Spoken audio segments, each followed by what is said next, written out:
The program features live coverage of an African safari and may include animal kills and carcasses. Viewer discretion is advised.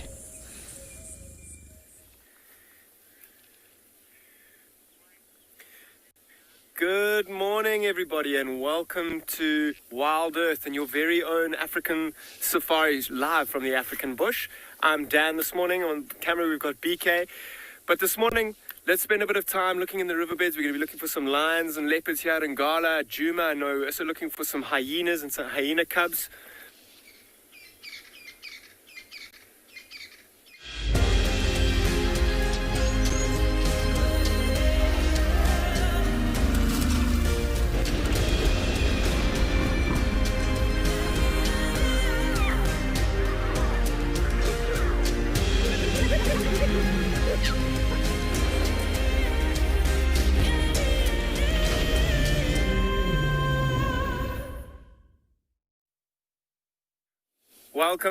Welcome to and beyond Ngala, everybody.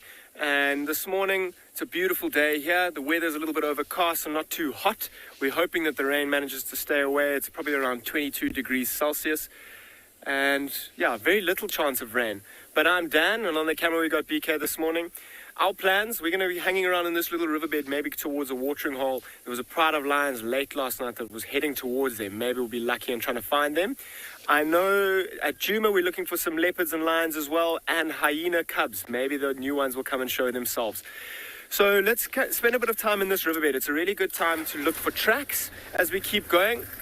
The watering hole's not too far, particularly with the direction that those lions last night were walking. It was almost as if they were walking straight towards this watering hole, and if we're very lucky they may still be there. I mean, during the days and even in the evenings there'll be lots of general game around some of these watering holes, and the lions will take it quite slow and quite easy when they approach there looking for food. I was also looking pretty hungry last night. We saw them kind of hunting giraffe, which is suggesting that they're looking for a big meal as well. So if we're very lucky, we pop up to the watering hole, we might find a surprise for us there. If not, I'm sure we'll be greeted by some hippos, and hopefully they'll be moving around. And as, of course, some lovely birds. So I'm going to send you off to a lovely sunrise. Here it's a bit gloomy, but let's see if we can get a beautiful sunrise on this lovely day.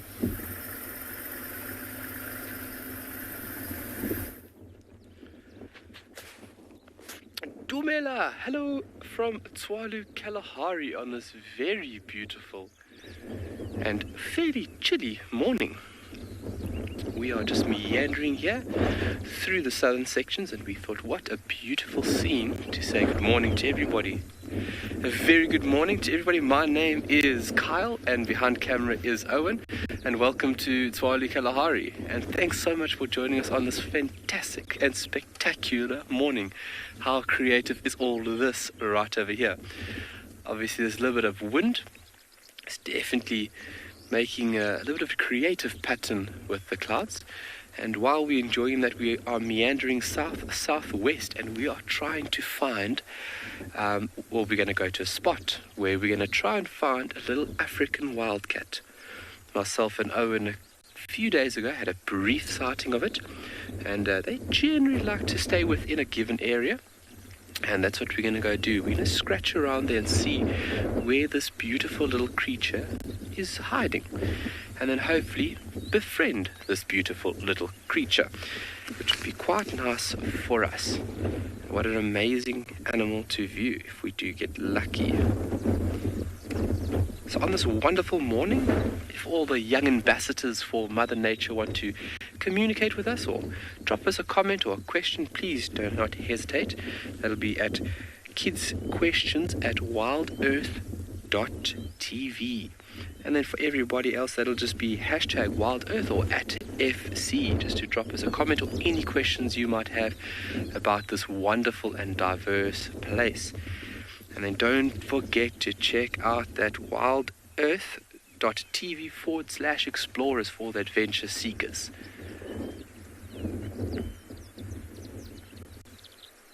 All the birds calling.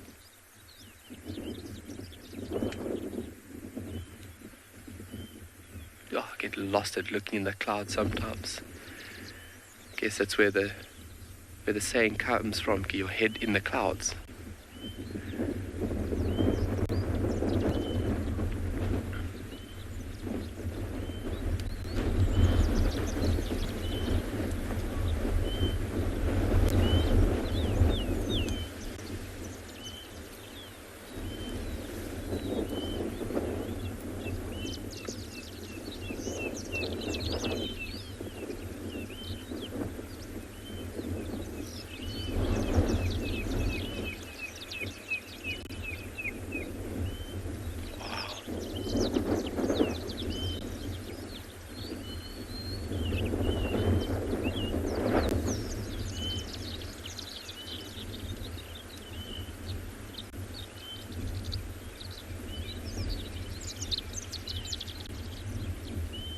Too beautiful.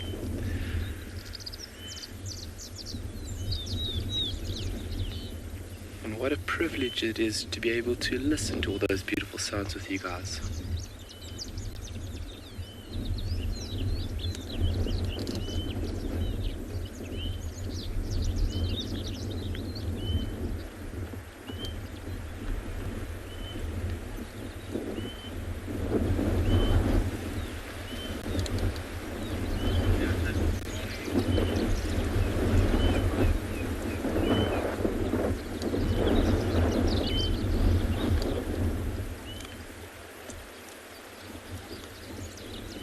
Maya, I couldn't agree more. What a beautiful sunrise. And every morning it is different. And that is a very stimulating thing for us. Obviously change. You'll never find a sunrise that would be the same as the previous. And I mean the clouds at the moment are just making such a beautiful skyline. These white wispy clouds very high in the air. Those ones there near the Coronaburg range. It's just all entertaining.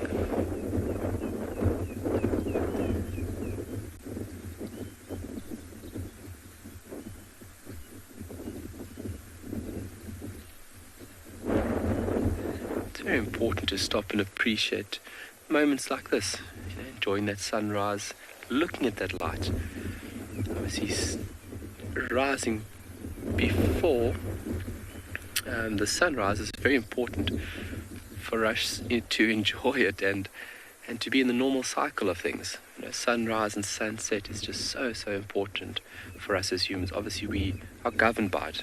You know, having that beautiful star burning like that gives us the ability to see and obviously operate. That's our normal operating time. Unfortunately for some people that work under the cover of darkness, but thank you to the people that do that. Obviously very important jobs like nurses and doctors. But watching the sunrise is such an important thing for myself. And obviously as guides we have the luxury of being out here as early as possible.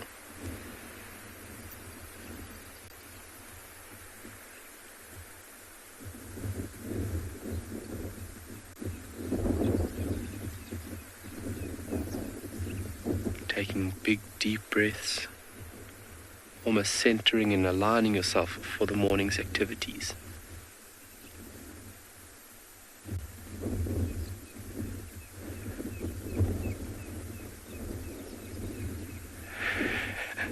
A comment made by FC, it looks like the sky is on fire.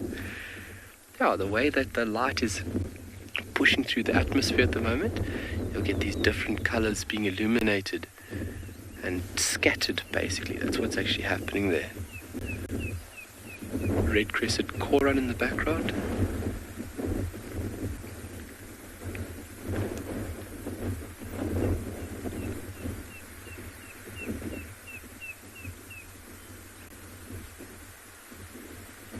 It's a fairly cool morning, between 18 and 20 degrees this morning.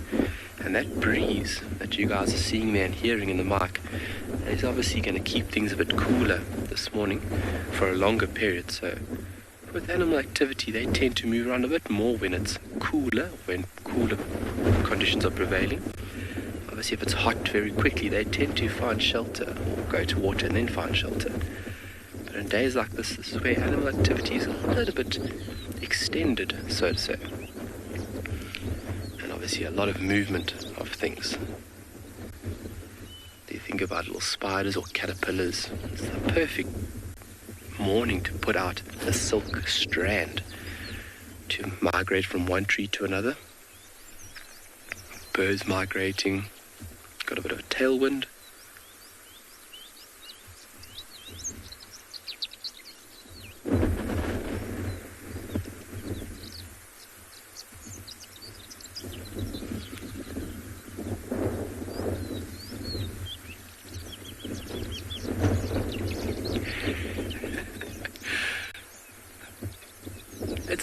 It's nearly peeking up over that Coronaberg. It's getting very, very bright there.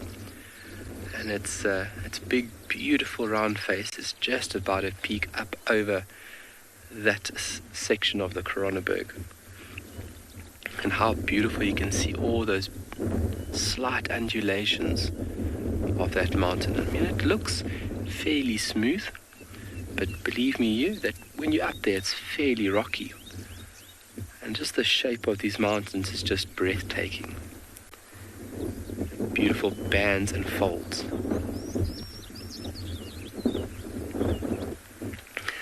It is definitely an inspirational scene, Carol. I think this is where we live and how lucky we are. I think it is a daily dose of inspiration. But I guess inspiration can be whatever you need it to be. If it's reading, if it's yoga, it's running, if it's giving love. But yeah, it is definitely an inspirational scene. Great comment there, Carol.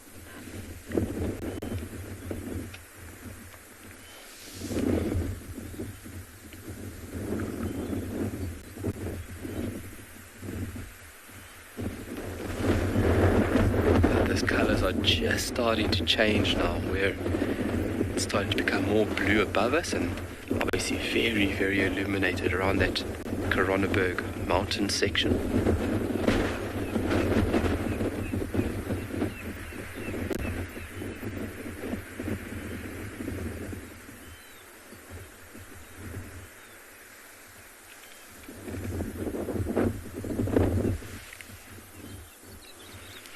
Well, for now, we're going to enjoy this for a little bit longer, and then we're going to travel down south, and once we're in that area looking for that little African wildcat, we'll see you there.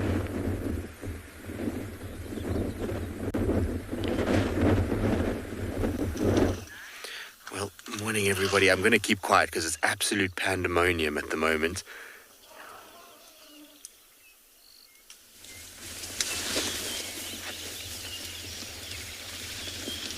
There is a herd that is in complete distress, and it's because of a bull that's trying to mate with them.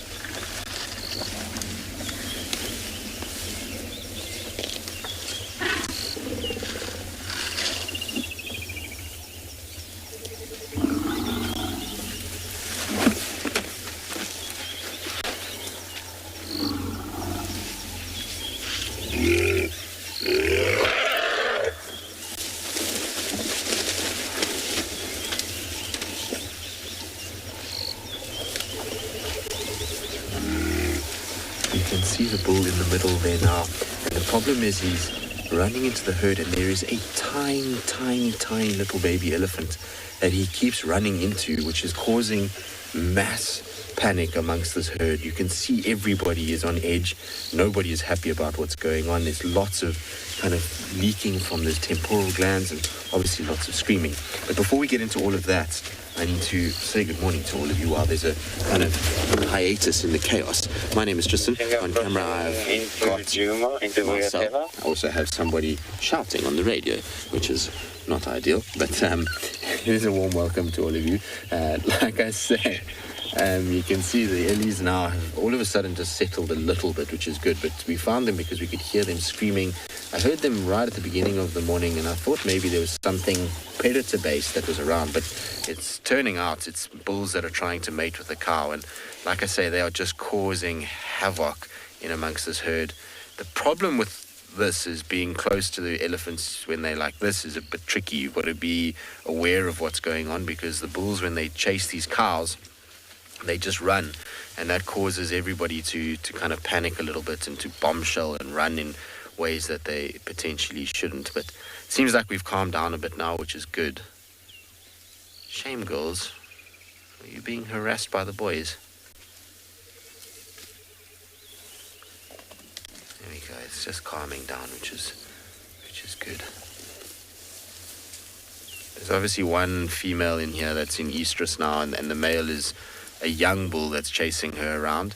And what happens then is sometimes with these females, particularly if it's a younger female, which it looks like, she gets a bit scared, and she starts to run and complain, and that triggers then all of the herd to start getting a little bit uncomfortable, and everybody then starts to run, and kind of it just becomes a lot of chaos, and no one's really sure what's going on. Babies get knocked over, which causes the bigger adults to get involved and get really upset.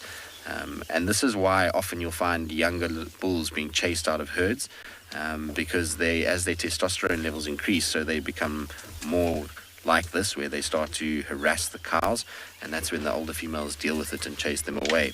Unfortunately, in this instance, the bulls that are here are a bit too big for the females to be chasing. You can see here on the road, the bull at the back, you see how much taller he stands, and he's still not even a big bull.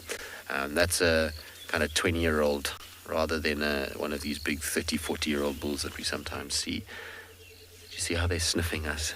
Look at that. Quite a lot of indecision in the herd as well.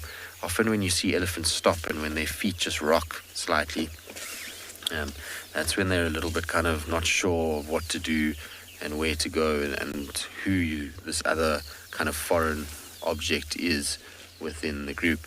Initially, when we arrived and we saw the herd kind of all congregated on the road and screaming, the tiny baby that was in the middle, I thought maybe, just maybe, the elephant had given birth recently, and that was part of it. But then as soon as we saw a bull chasing a cow, then we knew very, very well that it's more mating displays that's taking place. And it won't stop. This male will harass these females the whole day, trying to be able to mate. And you can see these are another two bulls that are on the back end.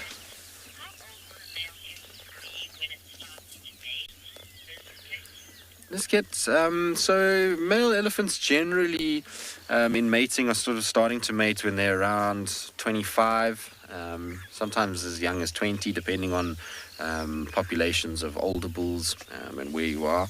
But 25 is generally when you're finding ellies mating, and then all the way through until they reach about 40. Funny enough, the big old bulls, so the ones that get into their 50s, they very seldom are actually breeding. They get outcompeted by the younger guys who have a lot more energy and a lot more kind of, I don't know what the word is, pushy about things.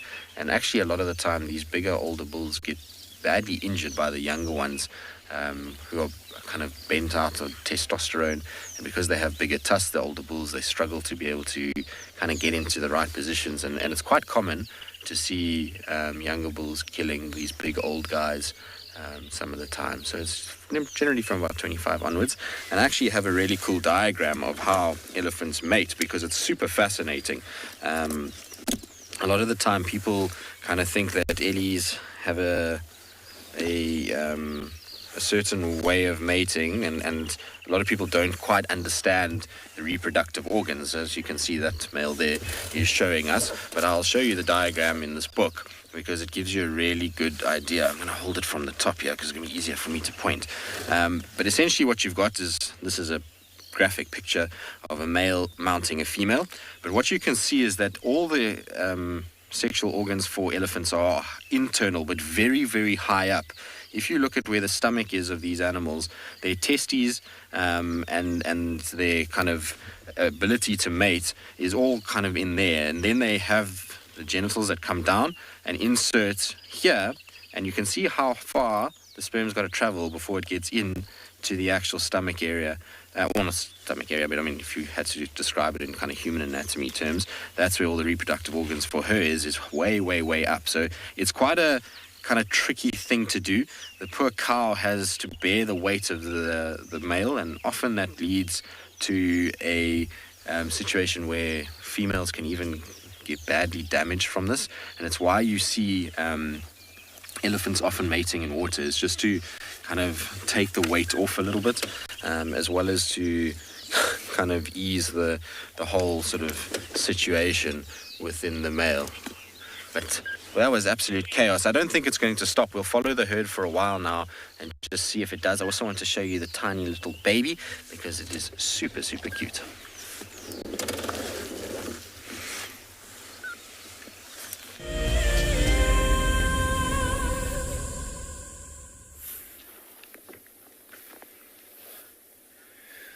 Welcome back, everybody. Now we've just found a beautiful dead tree with 2 knob-billed ducks and 2 Birchall starlings in it. I'm going to take a moment to just listen. There's all sorts of noises happening around us. I hope you can hear them.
So 2 knob-billed ducks, the one on the left with that big comb on its face is the male, and the one on the bottom right is the female. It's amazing how important it is to actually stop and listen out here. The sounds and the noises can tell you a story in itself. There's a flock of ground hornbills that are calling behind us. I'm going to maybe try and see if we can find them. They're beautiful, particularly if we catch them in a tree calling. So I'm going to turn around.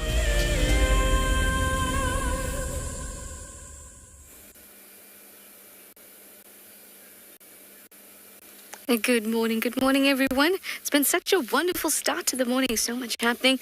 Lovely elephants. And that time with Dan as well. And we're at the hyena den, hoping, of course, that June will come through and we'll be able to see the brand new cub. But for the moment, we've just got Corky, little one, and Ribbons too, out and about. And I'm also out and about. It's me, Trishal, and I've got Gert on camera with me. And we are enjoying ourselves because there's no sun beating down and there's also no rain. So that's very, very pleasant. But it seems just like me, the cubs are still waking up.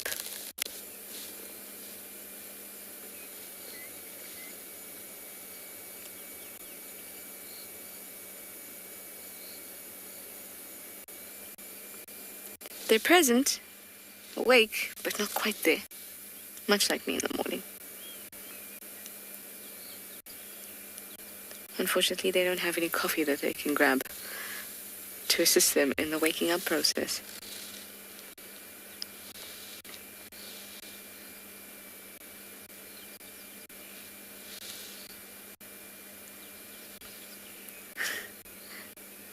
There's part of another. You just see the ears behind that little mound.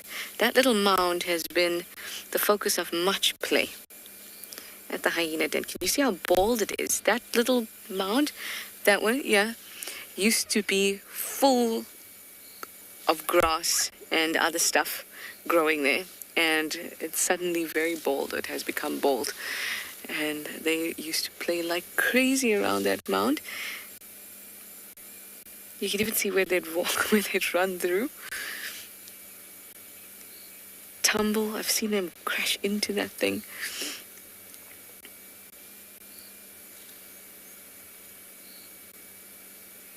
Well, maybe later on we'll get to see them having a bit of fun. But for now, it's just Corky and little Corky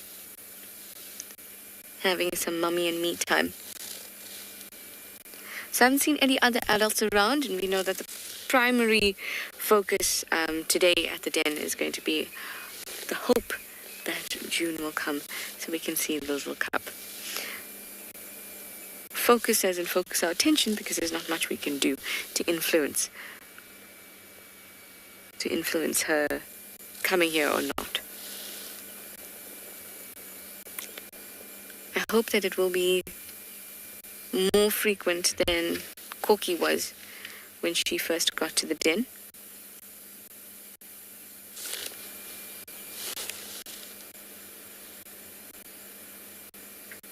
But perhaps given the rank, June's rank is kind of unknown, but she's not a high-ranking individual. We'll really need to see her interact with Ribbon and Heart to know that, because the interaction I saw with her and Corky was very, very mild. It was I was really unable to determine who was dominant. In fact, if I had to, I would probably say Heart was a little dominant over Corky, because Corky seemed very nervous. But it was so mild that I wouldn't base a decision on it. But given that June is lower ranked within the clan, maybe she won't come to the den as frequently. Either way, we're going to be here to watch. All right, Tristan is still with those elephants. I hope he's having a wonderful time. In fact, I know he is, because he's been waiting for elephants.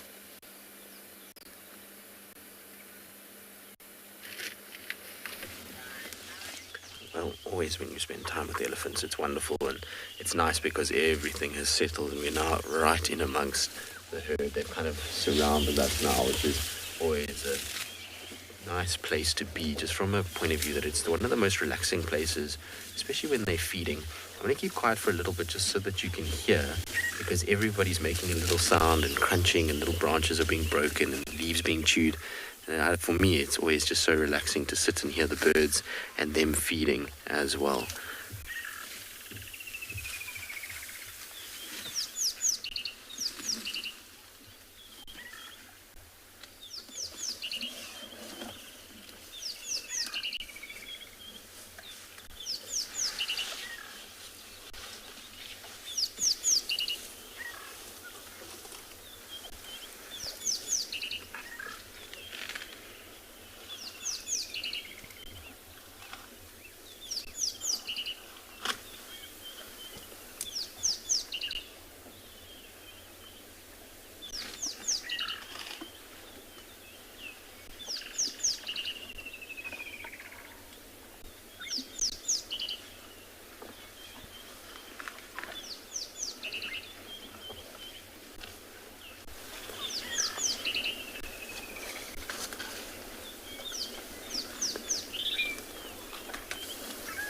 Hello, boy. Are you coming to say hello? Actually, one of the cows is coming to say hello. As you can see, she's... No, don't touch the car. You're not allowed to do that. Good girl. She obviously has decided she wants a specific bush to eat, which is the one in front, as long as she doesn't throw sticks around. Sometimes they pick up dead sticks and then they throw them. But she's being well behaved, which is good news. Amazing, isn't it? That they have that much trust to approach the way that they did.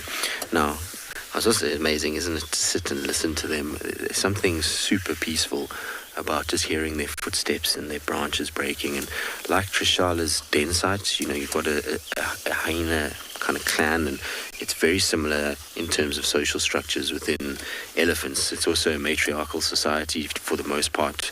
We know that sometimes hyenas can be a male that can lead the clan, but in elephants it's always exclusively females that lead herds like this. But it always amazes me is how there's these hierarchies that develop within elephant herds.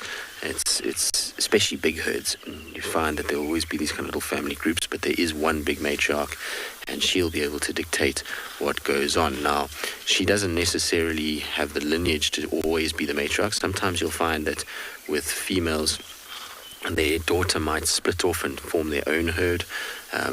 But for the most kind of part, what we see is in smaller groupings is that the matriarch's offspring generally rise to the top and become the sort of matriarchs of the herd going forward once that female gets older. It's obviously a huge time scale that we're talking about. I mean, we know that elephants live for a very long time, and so the change of matriarch is not a fast one, nor is it a regular one. It's something that kind of slowly happens after that elephant has been around for many years. But these two are making me laugh. Typical young ellies pushing each other around and making nonsense, which is what we expect from a lot of these younger ellies. They make me laugh. All right, well, we're going to sit here. We'll see what else happens. I'm trying to see where the tiny little baby is. I haven't seen it yet come past, so hopefully that will make an appearance. In the meantime, though, let's send you across to a feathered friend.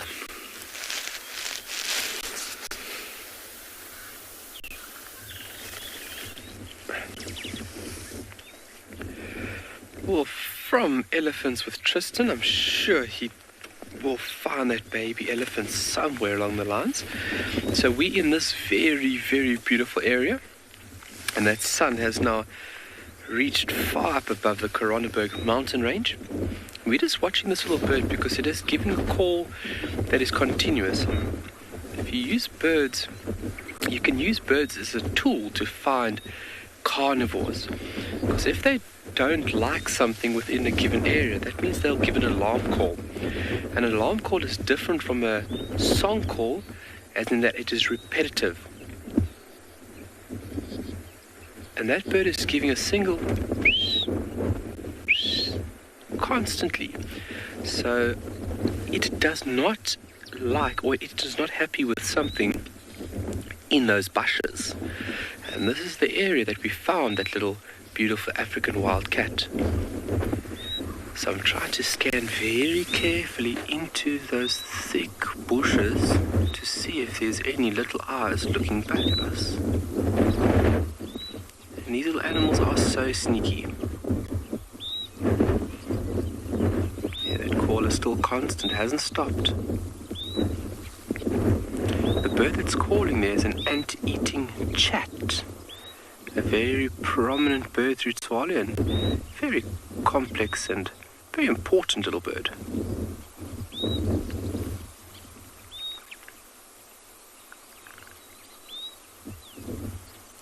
I don't know if it is us or if it is a kid,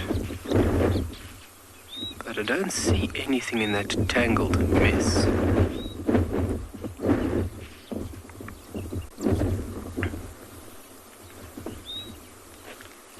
Where would you be hiding? Okay, so I can't see anything in this thick stuff. So what we're going to do? Oh, there's that giraffe. That giraffe has come closer. I see Owen is on it. That's old news for Owen. And they are very curious. He was quite far, and while I'm busy looking for the wildcat, he has moved closer to us. And we've got quite an accumulation of different hooved ungulates here. We've got the giraffe on our left over here. If you come to the right here, Owen, we've got wildebeest. We have an oryx moving further down there. We have red hartebeest. There's just waves of different species here at the moment. And this is where we have to look very carefully for this elusive little animal. Early morning they would like to sit in the illuminated side of bushes just to warm up and warm up from the chilly evening. So that's what we'll be doing now, is looking on the eastern facing side of bushes, where obviously the sun is illuminated. And this little animal's got this light grey coat to it, and it looks just like a domestic house cat. That is actually where domestic cats stem from, is from the African wildcat gene pool. And I mean, you would mistake it for a domestic cat very easily. But their very light grey, browny colour is very distinctive. And they like to be within bushes. And the hartebeest, beautiful hartebeest.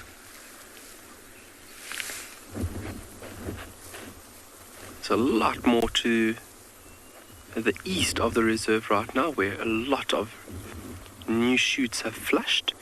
And if you look at hartebeest, if you have new growth from rain or if you have new growth from fire, your red hartebeest is the first animal to push into that area to utilize that fresh new growth. And this is a bull here. This is a male red hartebeest. It's just hiding.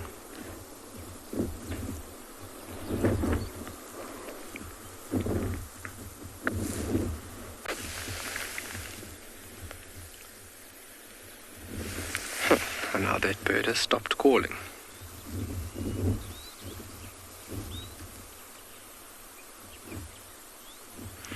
Well, from here we're going to continue looking for this beautiful animal, but we're going to send you over to Tswalu with some snoozy hyenas.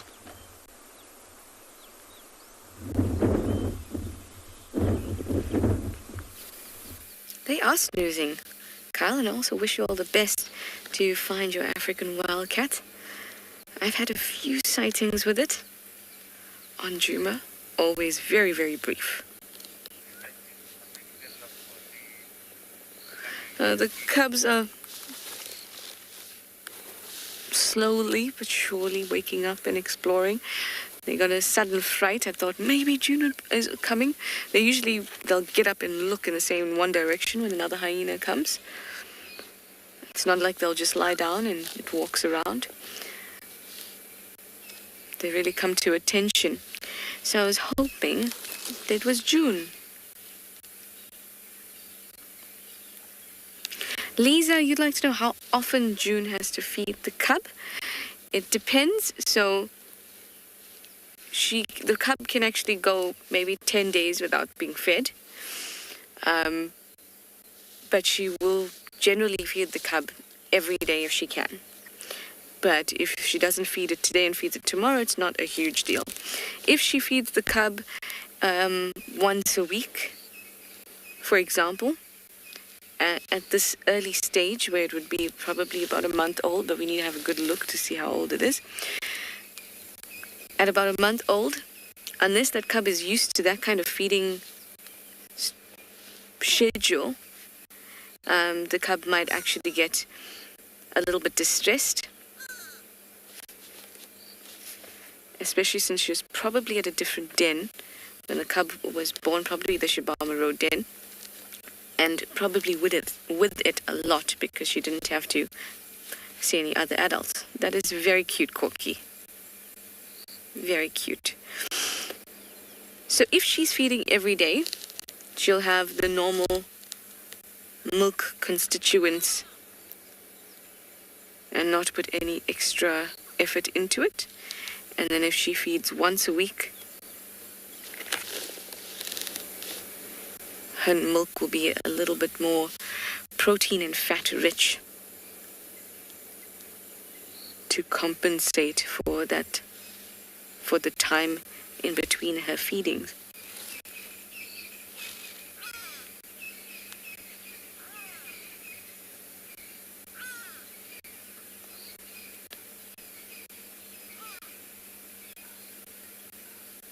Oh, Cokie, are you gonna throw up?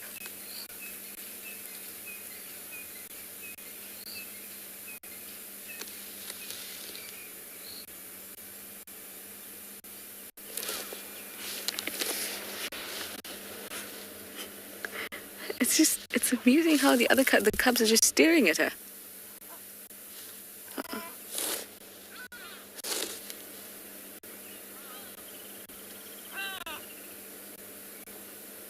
Oh, Corky.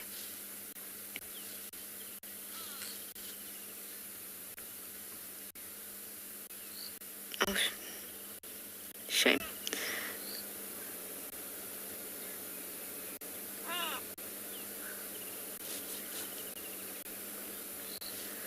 You know, food is food, unfortunately, even if it's partially digested.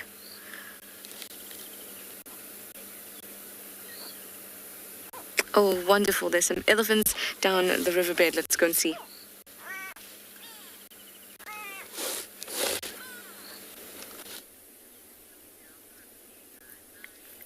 Welcome back, everybody. Quite a special little scene here that we found is a small herd of elephants that are feeding on the banks of the Timbavati riverbed. And at one point, it looked like they were about to run down the steep bank. But it seems they've kind of changed their minds. You can see there's quite a lot of them spread out in the bank. I think they might have changed their mind. They initially wanted to come down the bank.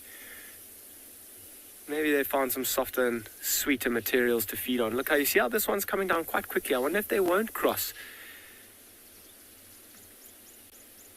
Check it. Coming down with some steam. Maybe push this one almost out the way as well. Or find a good spot. You'll often find animals, and these elephants are no exception into what they've just done. You see how they came quite quickly? And before they get to a steep area or quite a big open area, they'll stop and look and smell and make sure that there isn't danger or something that they don't really want to walk into. You see that trunk up like that, smelling, making sure that there isn't maybe a pride of lions that is waiting in the riverbed here, or something that's unexpectedly waiting for them. Kind of change directions a little bit. It's always amazing how such a big animal can actually come down this steep slope, and I really hope they do show us how to do that. Although it's kind of seems as if they've changed their mind and going to spend a bit of time feeding. Particularly on an overcast day like today, they'll take advantage of the cooler weather to spend as much time as they can feeding, and they don't really have to rest so much. Elephants are huge animals, and they spend very little time resting. I don't know if you can hear that bird in the background, a green woodhoopoe. Looks like an elephant on the right-hand side might be coming down to cross.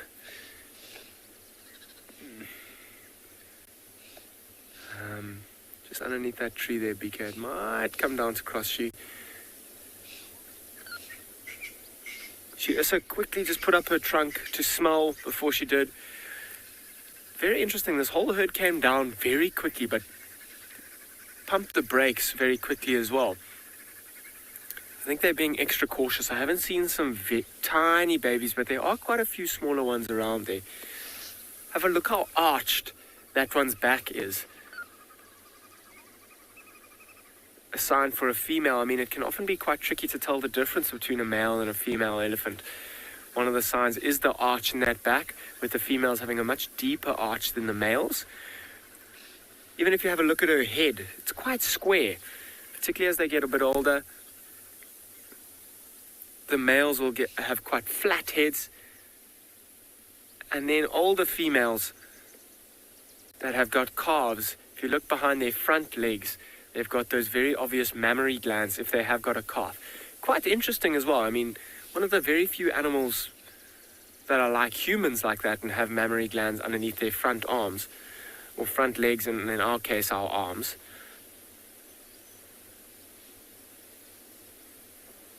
I'm just going to stop and listen quickly. BK, if this elephant on the left here, it's busy scratching up against the tree.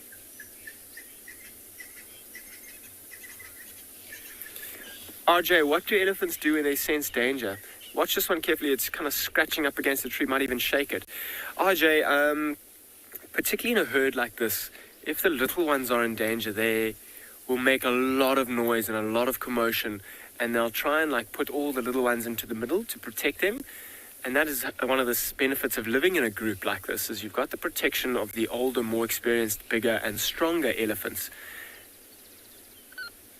So they can make a lot of noise, they'll flap their ears, they'll put their ears out, and make themselves look bigger and more intimidating to whatever it is that's threatening them. And if need be, I mean, it's the last resort because it takes a lot of energy, and elephants also risk injury if they put themselves out into a conflict. So if the last resort comes, they will in fact charge and try and push whatever it is right out of the way. And elephants are kind of right at the top of this pecking order in terms of size and strength. And most animals will make way for an elephant.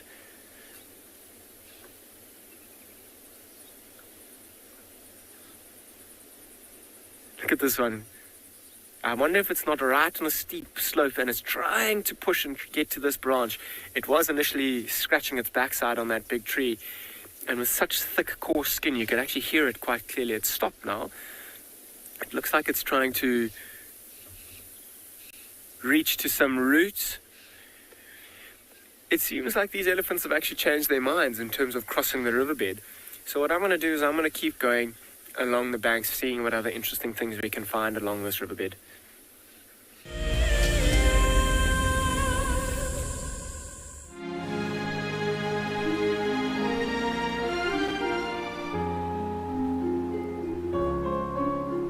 You are cheeky. That was a brave decision. Amber Eyes is... Oh. That is so magic. That was absolutely wonderful. Amber Eyes just gave that cub an enormous hug. Expect the unexpected here on Wild Earth daily. An ever-increasing part of the global population is losing its connection with nature. Wild Earth is here to reduce people's stress and anxiety, allowing you to escape into nature even just for a few hours a day. However, Wild Earth is expensive to run, and we need help from you to keep this ship going. Wild Earth Explorers gives you the opportunity to be part of a program that supports the sharing of nature with the world. Welcome to my car. This is Wendy, and she's my favorite. She would love to have your name attached to her, so you can be with her every single time she goes on a safari here in Djuma. If you become a Wild Earth Explorer, you will have the opportunity to buy an engraved tag, which we will attach to her. We will make sure to send you a digital picture to show you exactly where you are sitting on her. You will have front row seat in every single sighting. Why is the Mara special? It's one of the only few places that you can find the annual wildebeest migration. I will still go for the lion. The main reason is a sign of royalty, leadership in my tribe, and apart from that, over here, it is feared by all but loved by everyone. Catch up with the guides daily here on Wild Earth.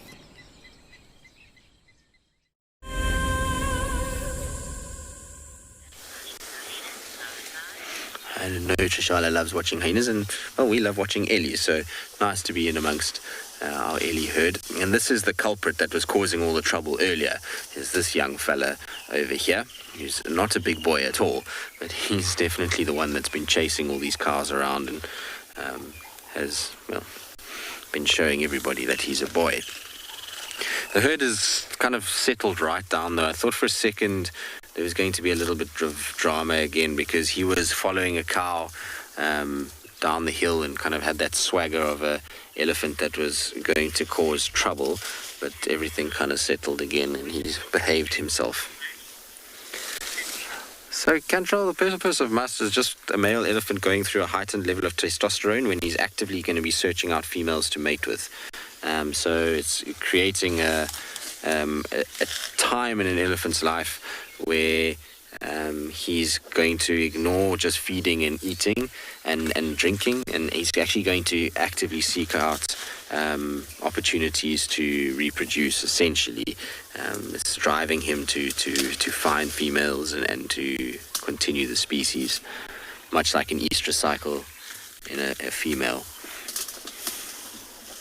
You two boys, I'm sure, are going to start pushing and shoving. It's actually quite interesting. There's an elephant that's right on top of a mound in front of us as well. Another bull coming from behind us. There's Ellie's everywhere. It's a big herd, this, actually. I'm quite surprised. You can see her. She's just dropping off the back of the mound now. It's quite common to see Ellie's on top like this. They often like to go on mounds because they can find nutritious food up there, whether it be the grasses that are growing. You can see that particular mound is covered in grass, as well as the big knob thorn that is there. That would be probably what she's targeting. Looks like she's sniffing around on that knob thorn, so she's looking for any signs of leaves or things that she can feed off. Now you might notice a can that is kind of punched into the tree there. So that is a program that's being run at the moment to try and protect particularly knobthorns on Juma. So what's inside the can is they basically take the can and they nail it to the tree and they fill it with creosote. And the elephants supposedly are not supposed to enjoy the smell of creosote and therefore leave the tree alone.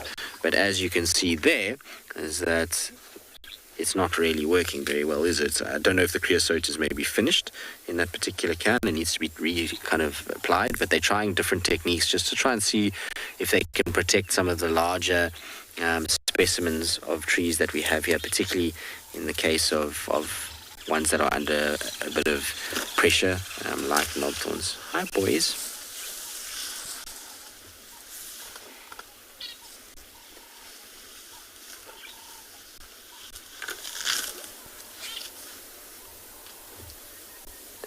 Isn't it cool that you can hear the grass being broken?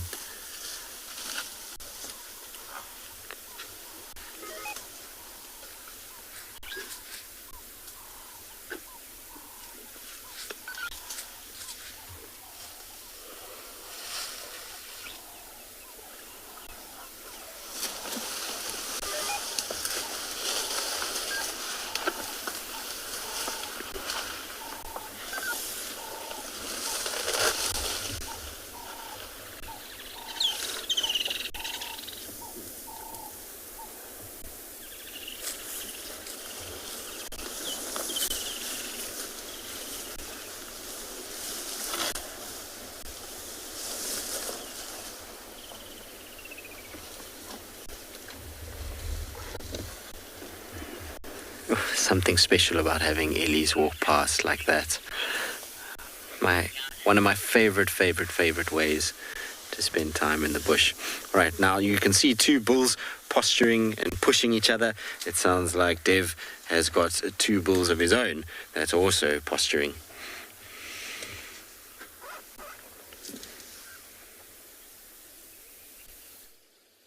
Live. Welcome to and beyond Phinda, ladies and gentlemen. We have two Nyala bulls that we can see in frame at the moment, and they are competing in a very beautiful, quite unique display of dominance to establish their hierarchy. We call it a lateral display. You can see those hairs along the back of their necks are erect, the heads are low, and they are doing a very slow dance of sorts. And it's quite difficult to interpret and to figure out who the winner is, but they are trying to settle their differences without having to fight, which is quite a beautiful thing.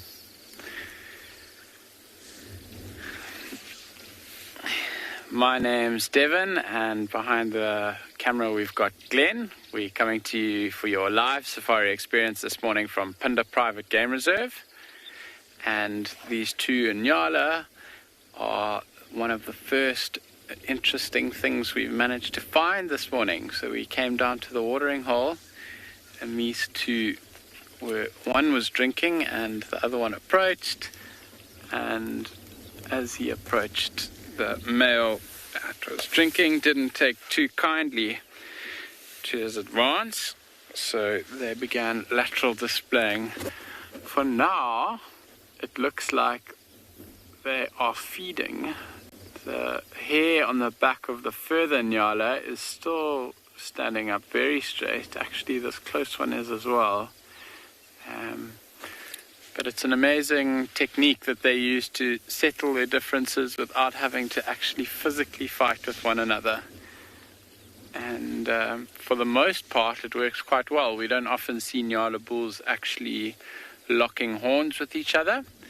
They do this lateral display and establish their dominancy like that. And only occasionally will they lock horns and have to fight it out.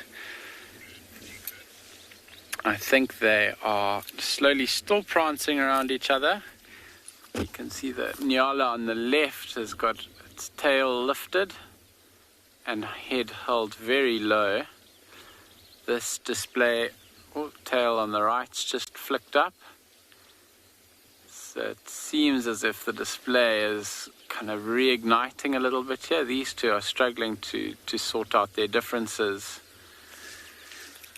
with their display, so you might find that we are going to see some horn locking.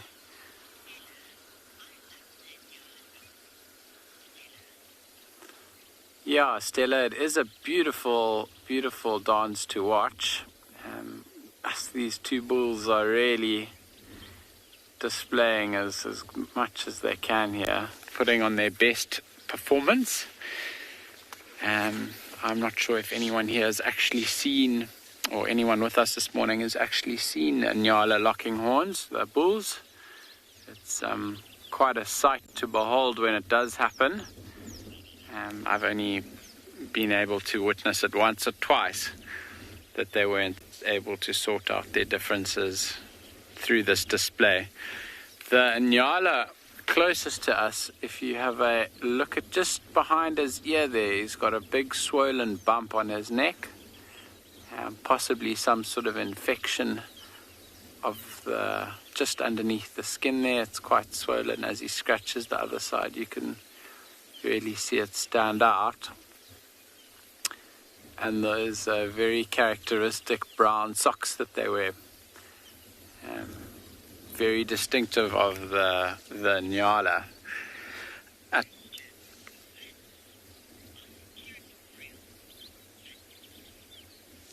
Vince, they are not territorial, they don't scent mark, and you'll often find a number of bulls in the same area. However, they do have a dominancy hierarchy, so they don't control a territory, they don't push other bulls out of the territory. They will follow after herds of females, and when the females are ready to mate, I think that is when this dominancy display is most important for them. They compete with one another for mating rights, and the most dominant Nyala will have the rights then to mate. Glenn, if you pan across to this heron on the bank over here, it's just caught a fish. So we're at this watering hole. Oh, it's going down. So this is a grey heron, got a fish in its mouth, and it's going down. There we can see the bulge in its neck as it swallows it. So that fish is now very much sitting in the neck, of that heron. And if you look a little bit further down, you might be able to see a bulge in the throat. So it swallowed that fish and it's going back for another one. If you look carefully in the water around the heron there, you can see all the little bubbles coming up and little disturbances where the fish are breaking the surface of the water. And the heron's cocked its head to the side. So it's using the eyes, which are on the side of its head, to really get the best view. And when it curves its neck right down into that S position, it might be getting ready to strike. So it'll use its neck and its bill to pluck the fish out of the water. And this dam's got quite a lot of small tilapia. And, oh, got one, something small. That was much easier to swallow than the first one. About 15 minutes ago when we arrived at this watering hole, there's a crocodile underneath here somewhere that actually chased this heron. You can see that heron's holding its head to the side now, trying to get a better view. Maybe the reflection of the water is a little bit interfering, so he's just moving his eyes out the way. Jen, that is a very good question. Lots of bird species have adapted to swallow things that are quite large. So herons, there are all the kingfishers, and all the seabirds as well, like cormorants, gannets. They all catch fish and manage to swallow them without choking. It's an adaptation that they've developed. I'm not sure if you are familiar with a bird species called a bearded vulture. They are probably one of the most impressive and endangered raptors that we've got in South Africa.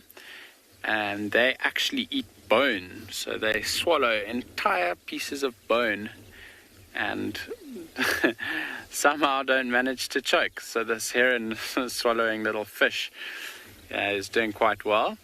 They also, birds have got what we call a crop. So down close to where the neck joins the body, there's a space that they fill with food and before it goes into the stomach. And this heron will swallow these fish and they'll go straight into the crop before being digested further. And then just behind the heron, maybe 10 meters or so behind the heron, we've got the crocodile that is now swimming across, coming back around. Glenn, if you could pan across to that. So this crocodile caught a fish earlier as well. So he's hunting the same fish that the heron's after. Had a lunge at the heron, like I mentioned, and the heron had to kind of fly off and move away. But it does seem like it's starting to come around this corner again, back towards where the heron is hunting. Yeah, the head's just dipped under the water.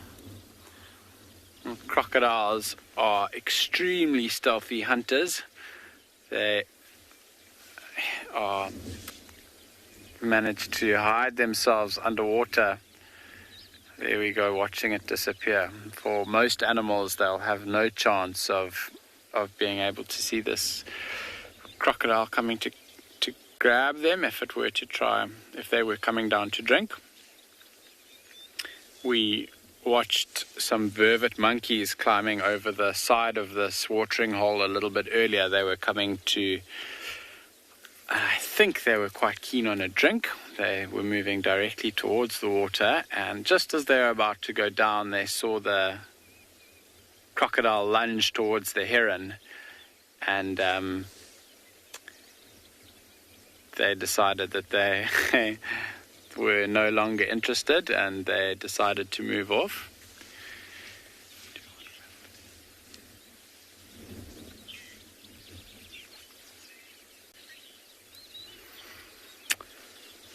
So Jack, birds engage in an activity called preening, which helps them keep all their feathers oiled. They've got a oily secretion in their beak that helps, or their bill rather, that helps them to keep their feathers well oiled and in perfect working condition. It also helps them to straighten all the little bits of the feathers out to make sure that they're in perfect working condition. As far as I know, all birds preen, and definitely all birds that fly a lot will preen. And all these birds that we are sitting at this watering hole this morning will most definitely preen. They kind of like a pre-flight check before you take off in an airplane. It's quite important that you know that everything's working and you're not going to fall out the sky at halfway through your flight. I think very similar for birds. They need to make sure that their feathers are all in tip-top notch so that they are operating at as close to 100% as possible and that they can trust their flight. The crocodile has come back towards this heron now, and it's just dipped underwater, so it'll be really interesting to see if it lunges at it again. Looking around, can't see where it's gone, so I can only imagine it's slowly moving towards the heron. It put its head up in front of the heron maybe a minute ago. It'll be an amazing, amazing thing to see if it does give it a bit of a bash. And these birds are very quick to react and have I suppose, the element of flight on their side. So although the crocodile might surprise it, the heron is able to get away very quickly. With a quick flap of the wings, it can reverse a good couple of meters.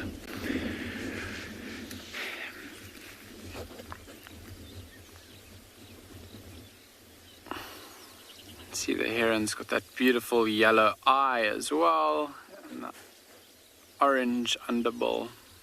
Then some beautiful streaking down the neck.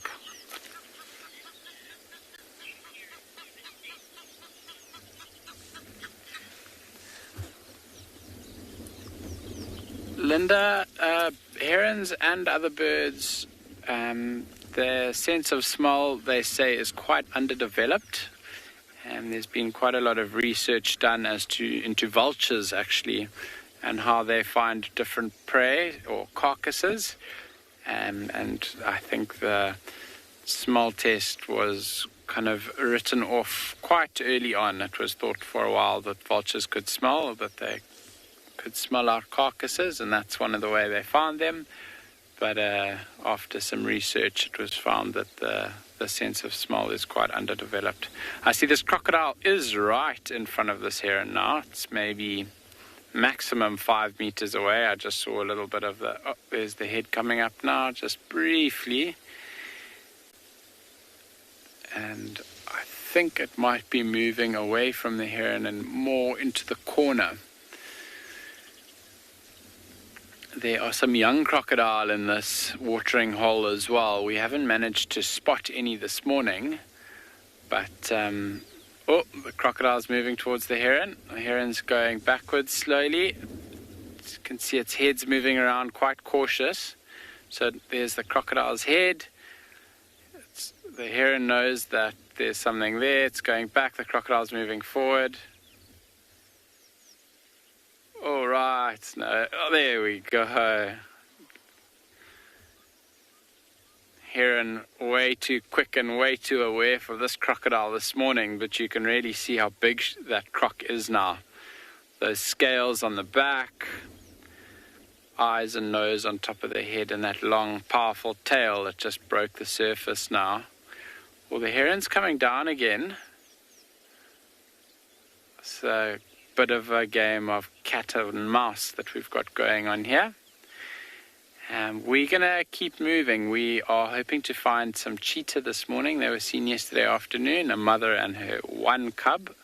So we'll carry on for our search for those animals, and we'll see you a little bit later. Enjoy a few minutes of bliss on this side, and I hope you guys enjoy.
Just like this morning, it's very important to take those moments and just appreciate the raw beauty of nature. It's only at those points where you stop and appreciate does it really become magnificent.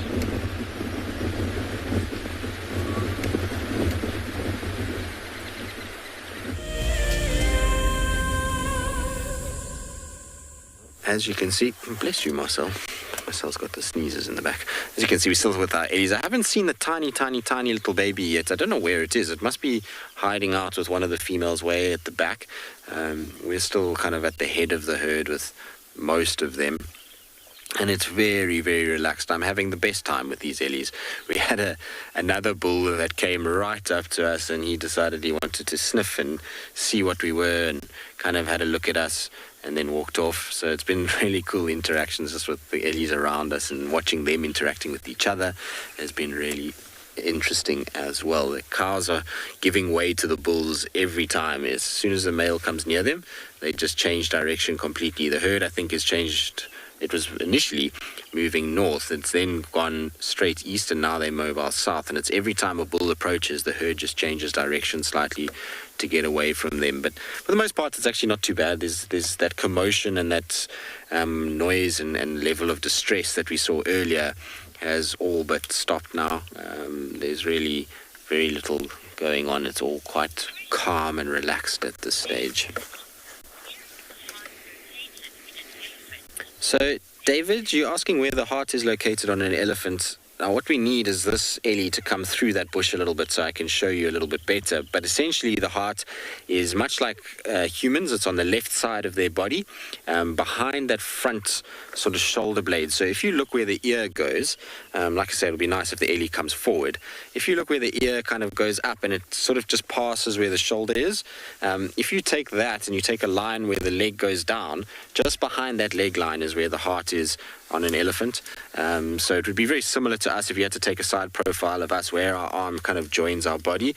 Just behind and down is where the heart is on Ellies. It's just obviously a lot larger than what we see on a human scale. But the anatomy of an elephant, other than the internal reproductive organs, is pretty similar to humans. Generally, the kind of organs and where they're laid out would be comparable to that of a human.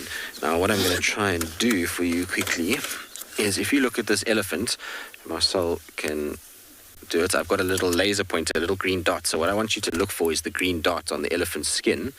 So that would be where the heart is. We just obviously don't want to shine in their eyes. Come through the bush so I can show you. Hopefully it will stop here. But if you look for the green dot, you see there where that green dot is? That's roughly where the heart is on this elephant. It's basically situated just behind that front shoulder blade, which is what I was trying to show earlier. It's much easier with the laser pointer. It helps you guys to be able to see what we're talking about. But you can see how the herd is kind of splitting into different groups now. It's quite nice. They're all sort of spreading out and having a good feed. And there's a beautiful big cow over there. Okay, well, we'll stay with our Ellies. I'm having the best time with them. In the meantime, let's send you across to a little baby crocodile.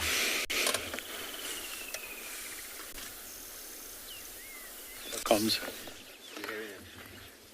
Welcome back to the far side of this watering hole, and we have managed to find a whole number of small little baby crocodiles. I did a quick count using my binoculars and I counted 40, which is absolutely incredible. They got a little bit of a fright when we came driving past and jumped into the water, and you can see them all are wet now and they are starting to all come back out onto the bank. So after maybe a bit of a chilly night, being cold-blooded reptiles, they are coming back into the sun now to warm up and begin their day with some sunbathing. I think it's a pretty fine way to start the day. For 6:45 in the morning, it's what a treat to be out and about in the sun. Now, all these little crocodile are of a similar size, so I'd say they're probably from the same clutch or nest, as it's known for a crocodile. And that crocodile that we saw not 5 minutes ago is perhaps the mother of this clutch.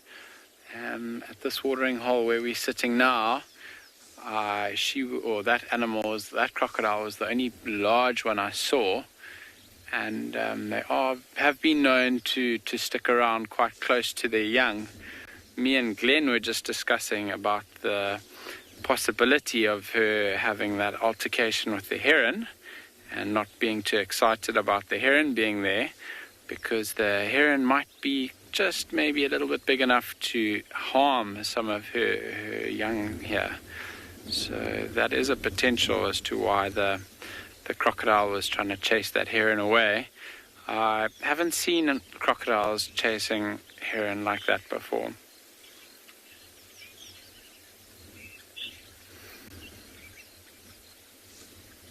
Boomshack, it is a bit of a crocodile convention here. They're all lying on top of each other and really making the most of this early morning sun. So they're on the eastern side of this little embankment that we can see now. So the sun's really baking straight onto them, and all in direct sunlight. As they start getting really warm, you might see some of their mouths start to open. There's one or two that I can see that aren't really facing us, that have got their mouths open. And they do that to cool down. So they've got blood vessels in their mouths that run much closer to the surface than in the rest of their body. They've got that thick, tough outer hide that's very typical of crocodile.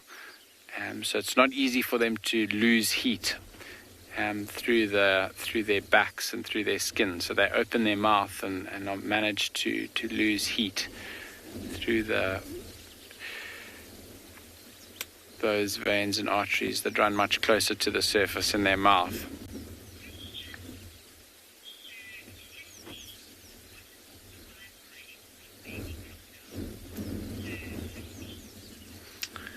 So 50, the survival rate is very dependent on the area. I'm not sure offhand how successful crocodiles are. I know that they don't lay clutches every year.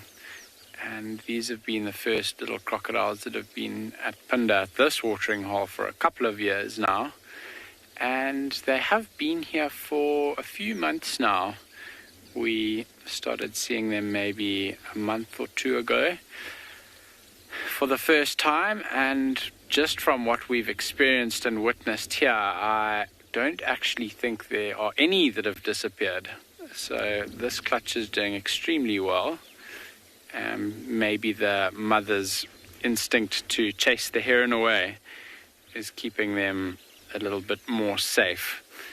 I imagine other big birds like fish eagles also pose a threat to these guys. And maybe even some other big raptors that have got strong, powerful talons. But their little crocodiles are quite sharp, and I think they manage to escape those predators by ducking straight back into the water as soon as they sense any trouble coming. They'll also spend a lot of time around the water's edges and in shallower sections that have got lots of reeds, and by doing that they manage to stay out of the way of any bigger fish. But we don't have any fish of a size that would be able to eat any of these crocodiles in this dam here.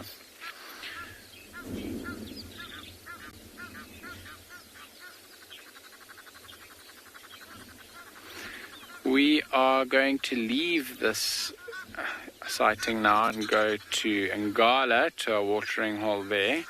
Myself and Glenn are going to hang around at this watering hole for a little bit longer though. There seem to be some interesting developments happening here. So we'll send you off to Ngala to have a look what's happening around those watering holes, and we'll see you a little bit later.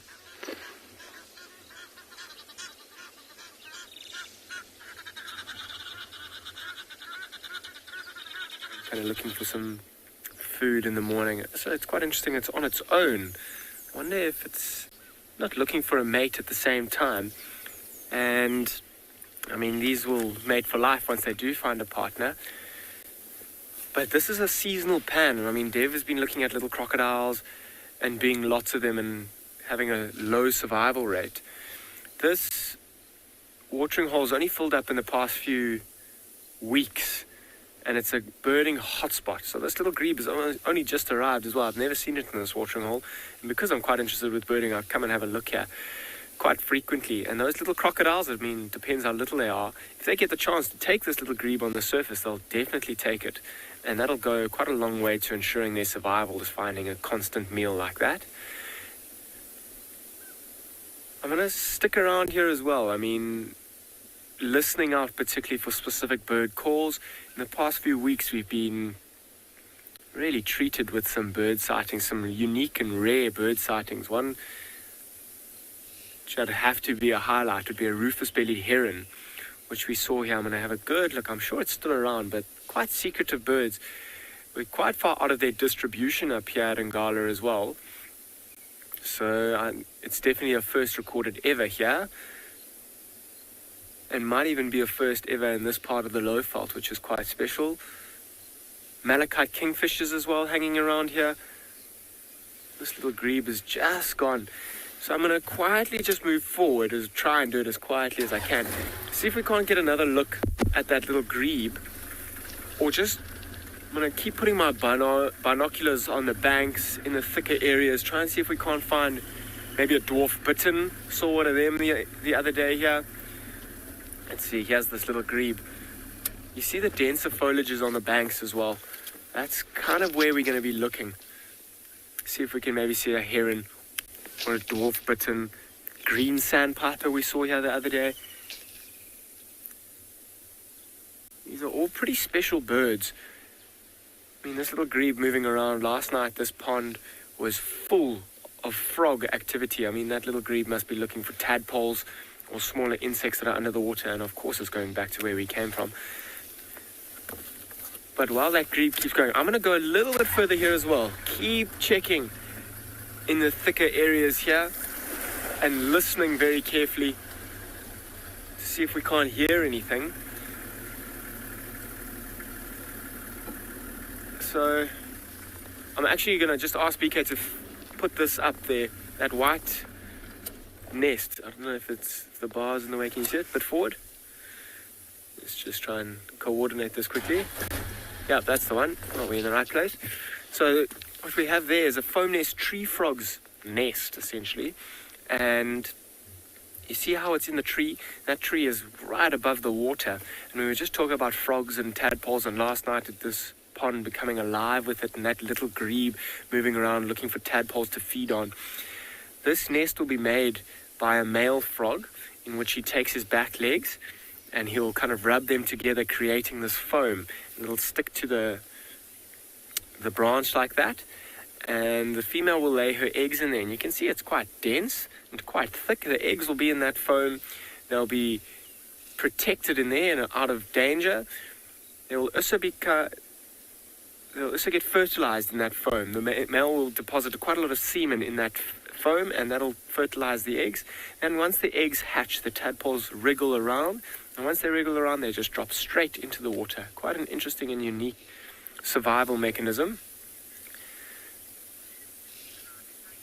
So I'm going to stick around here. I'm really looking for some special birds. I'd love to show you one or two of them this morning, but I'm going to send you to Tristan with a herd of elephants that is surrounding him. Good luck, Tristan.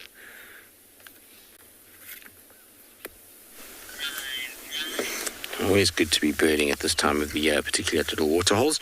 Lots to look for, all the migratories that start to arrive. As you can see, we're still with our ellies. Here comes one of the bulls. This is the curious one. He's got only one tusk on his right side, and he's got a leaky eye. I don't know what's wrong with his eye, but there's a bit of moisture coming out of it. It's not from his temporal gland there, but he's following this cow all over the place. No, don't poke her with your tusk. Don't be naughty. Yes, hello. We've said hello already. You and I have... Hello, boy. What you want? Why are you sniffing us? He's very cheeky, this guy. He's poking all these ellies with his tusks. He's come and checked us out. He's shaking his head at us. And generally just being a little brat. But you can see he's not a hugely developed bull. He's still got a way to go until he's going to be big enough to really kind of challenge. He's the same size as the cows, which means the cows don't really take his nonsense too much. Look at this. Look at the little greeting from the little one. That's cute.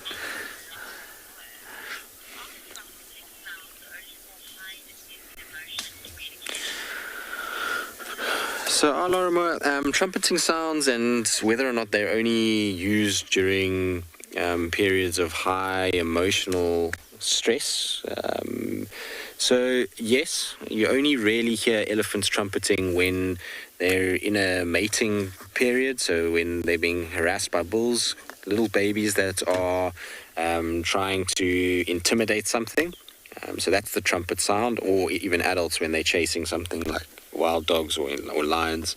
The really loud screaming is slightly different. That can indicate like a baby that wants milk that's not getting it, then they'll scream rather than trumpet. But trumpeting is really for when they are distressed and they are irritated and they're trying to show as much as possible that there is a major problem and that they are not happy about it. That's kind of what trumpeting is reserved for. But yeah, you don't hear them doing it just for the sake of it. Sometimes, although I say this, sometimes I have heard Ellies trumpeting in water when they're playing, and that's not a sign of distress. That's just sheer enjoyment. So I have had trumpeting Ellies in water, but again, that's when they play fighting, so maybe it is a protest of being pushed or shoved by another individual, or they're just really happy in a pool. And much like kids, when kids get in pools, their escalation of noise levels is quite intense, particularly if they're in a group together. So I'd imagine it's very similar for the Ellies, is that they have a really good time and they end up making quite a bit of noise. But everybody is very quiet now. We haven't even had any grumbles lately, no sort of sounds of them making a bit of noise or anything like that. They've been very, very relaxed. Saying that now, there's one grumbling next to me. I always love spending time with Ellies like this, especially after a period of very little elephant activity. So we haven't seen many Ellies at all since I've been back. I've seen, I think, more leopards than I've seen elephants since being back, which is a weird thing.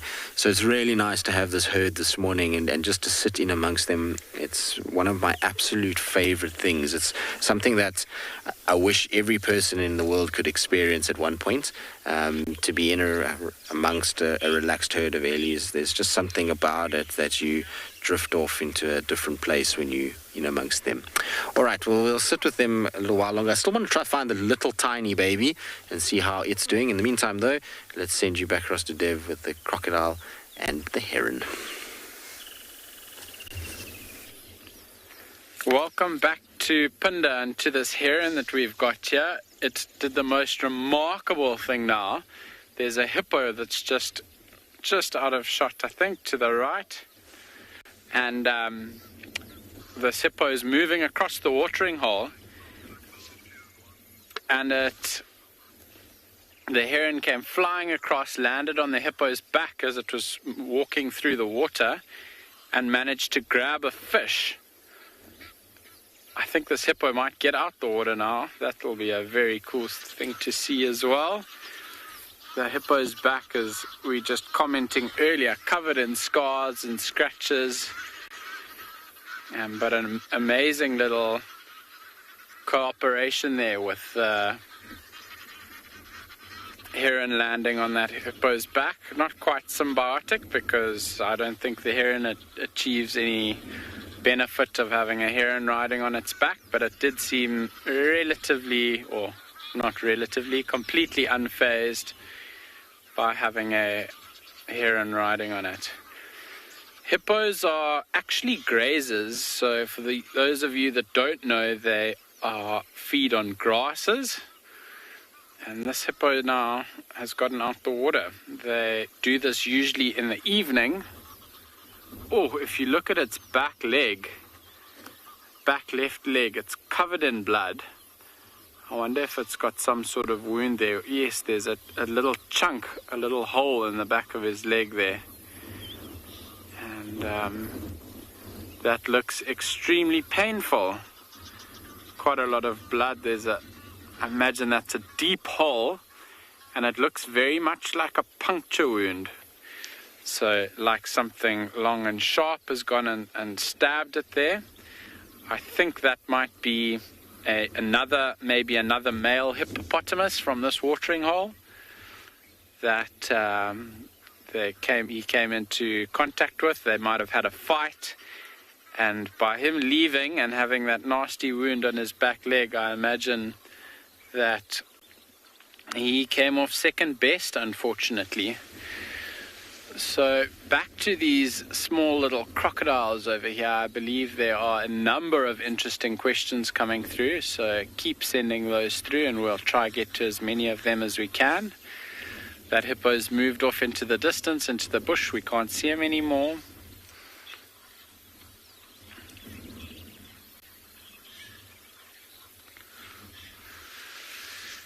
Catherine, we're going to have to search for that, hey? It's a clutch of little youngsters like this, and crocodiles don't necessarily aggregate, and they will spread out as food availability becomes scarce. If the food availability is quite high, I know in the Masai Mara and the Serengeti, where you have those amazing river crossings of hundreds and thousands of wildebeest and zebra crossing rivers, the crocodile density in those areas is quite high.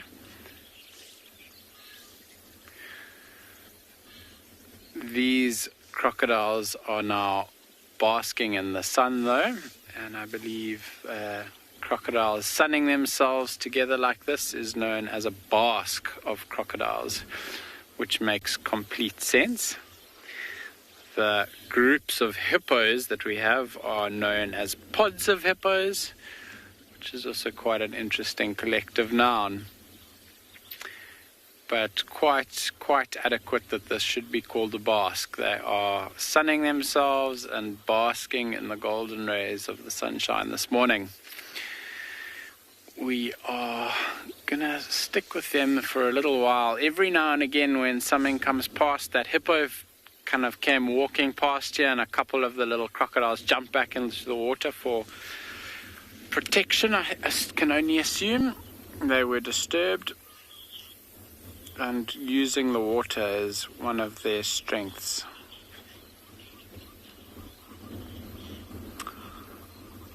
Linda, the animals that will predate on these little crocodiles are not that many. Like I mentioned a little bit earlier, we've got the bigger birds that might snatch them. I think if there are any large snakes around, maybe a python, we have African rock pythons that are here. I think they will, a big one anyway, will definitely try and grab one of these little crocodiles if it gets a chance. And I've heard stories of animals that feed on eggs. I think that is maybe when this clutch of crocodiles is at the most vulnerable, when they are still in their eggs and they are still buried. The things like water monitors, if there are any jackals in the area, any mongoose, they all will eat eggs and quite happily go hunting for eggs. So I think probably the most vulnerable stage will be at the egg stage, and to things like water monitors, mongoose, maybe jackal. And if a clutch of eggs gets dug up by some sort of predator, I think it'll be a bit of a free-for-all of other predators coming in and snacking on the very nutritious eggs that will then be available to them.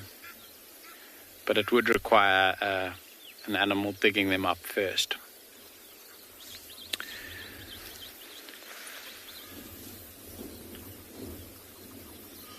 Crocodiles and hippopotamus do sometimes come into conflict as well. Hippos have got those massive big teeth and are extremely powerful large creatures, and they are feel quite vulnerable as well. So when there are young hippopotamus in the pod, crocodiles will sometimes take an opportunity to try attack that young hippo and eat it. And if the adults feel that crocodiles are coming too close and potentially threatening their young, they will try to kill the crocodiles. But this is quite a rare occurrence. We don't see it happening too often, I don't think. I remember seeing it once or twice in a David Attenborough documentary.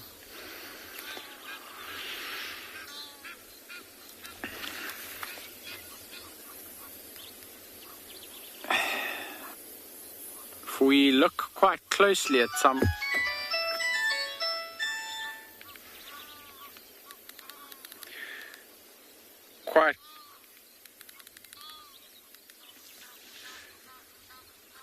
quite closely at some of these smaller crocodile, you can really see the webbing in their feet. And you can see proportionate to their body length how big their tails are. So they use those webbed feet and long, strong tails to swim. They're using them already now, and as they become adults, they'll continue using those to propel themselves through the water really quickly. There's even a couple more now that have opened up their mouths and are bathing in the sun.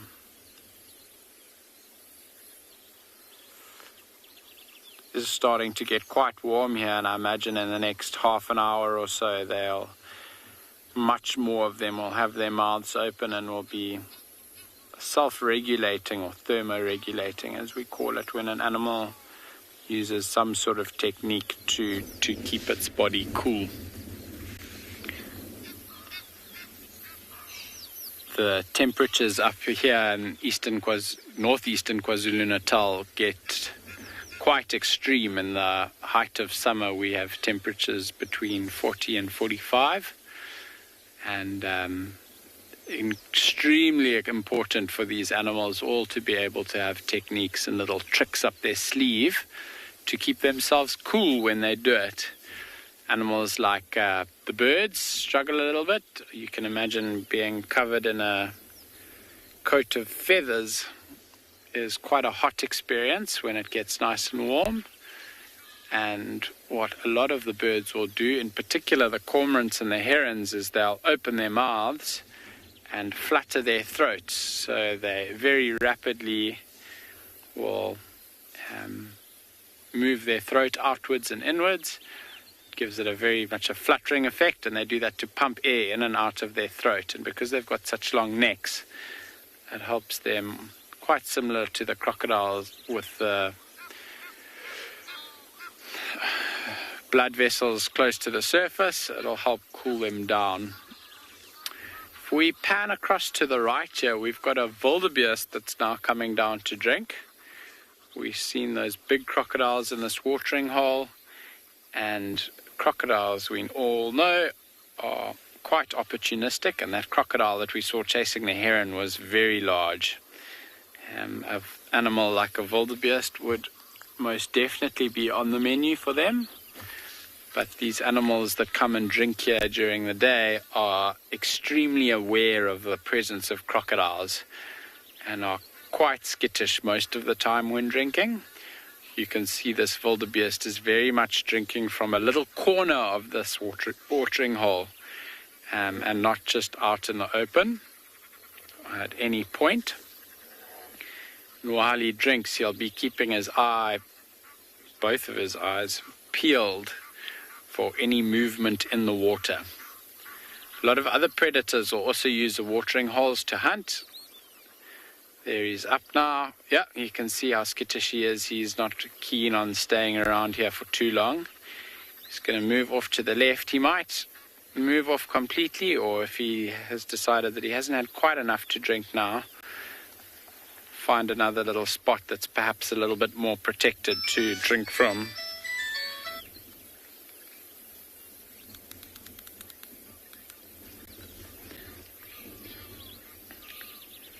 Standing, having a look around there.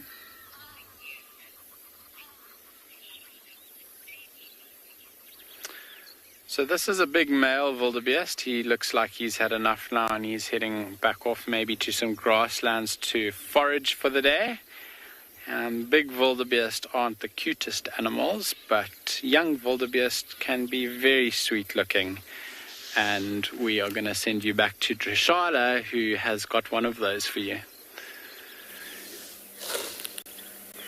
This thing is brand new. Brand new. I would say just a couple hours old. You can see the umbilical cord is still hanging from it.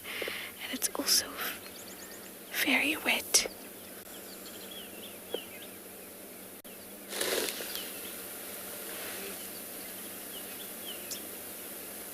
Look at that.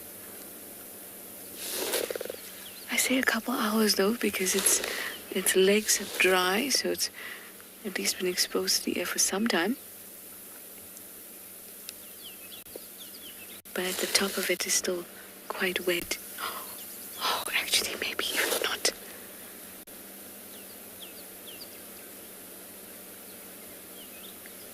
Maybe even just half an hour. Still wobbly. Wildebeest can get on their feet within minutes of being born. This one's definitely on its feet, but it's unsteady.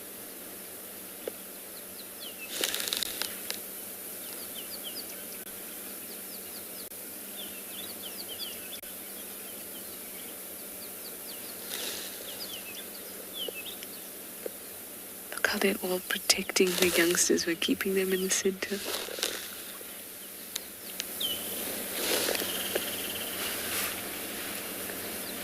And look at that umbilical cord. That would get stiff and rigid after a few days, even if it's still hanging on.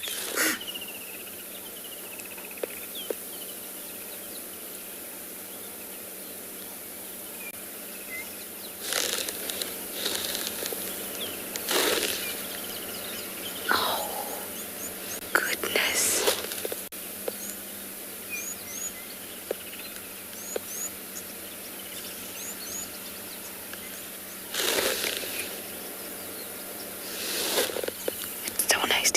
Them vocalizing, you can hear the and then it also alarmed us. That was the very loud huff that you heard. See, look at that one's umbilical cord is still there, but it's all stiff and dry. It's a much older calf by, I would say, a week or so.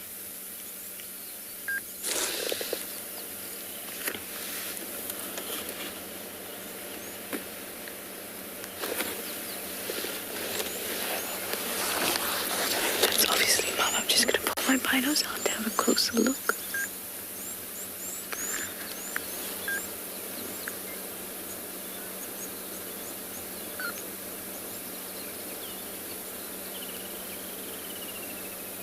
Yeah.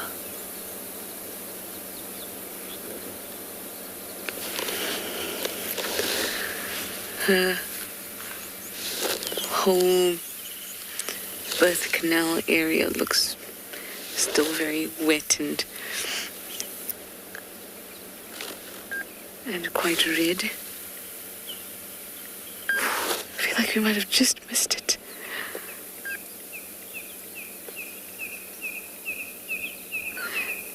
This looks like the herd that we normally see in quarantine that had the one calf. Now there's three. It's very usual for them to kind of group together and protect the youngsters. And especially if there's one that's brand new, they don't want to be in the obvious place. They want to keep together and make sure that everybody is safe to allow the new life into the world.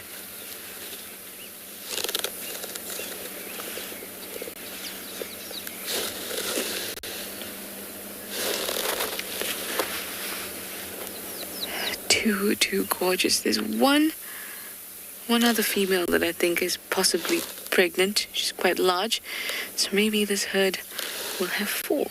That would just be lovely.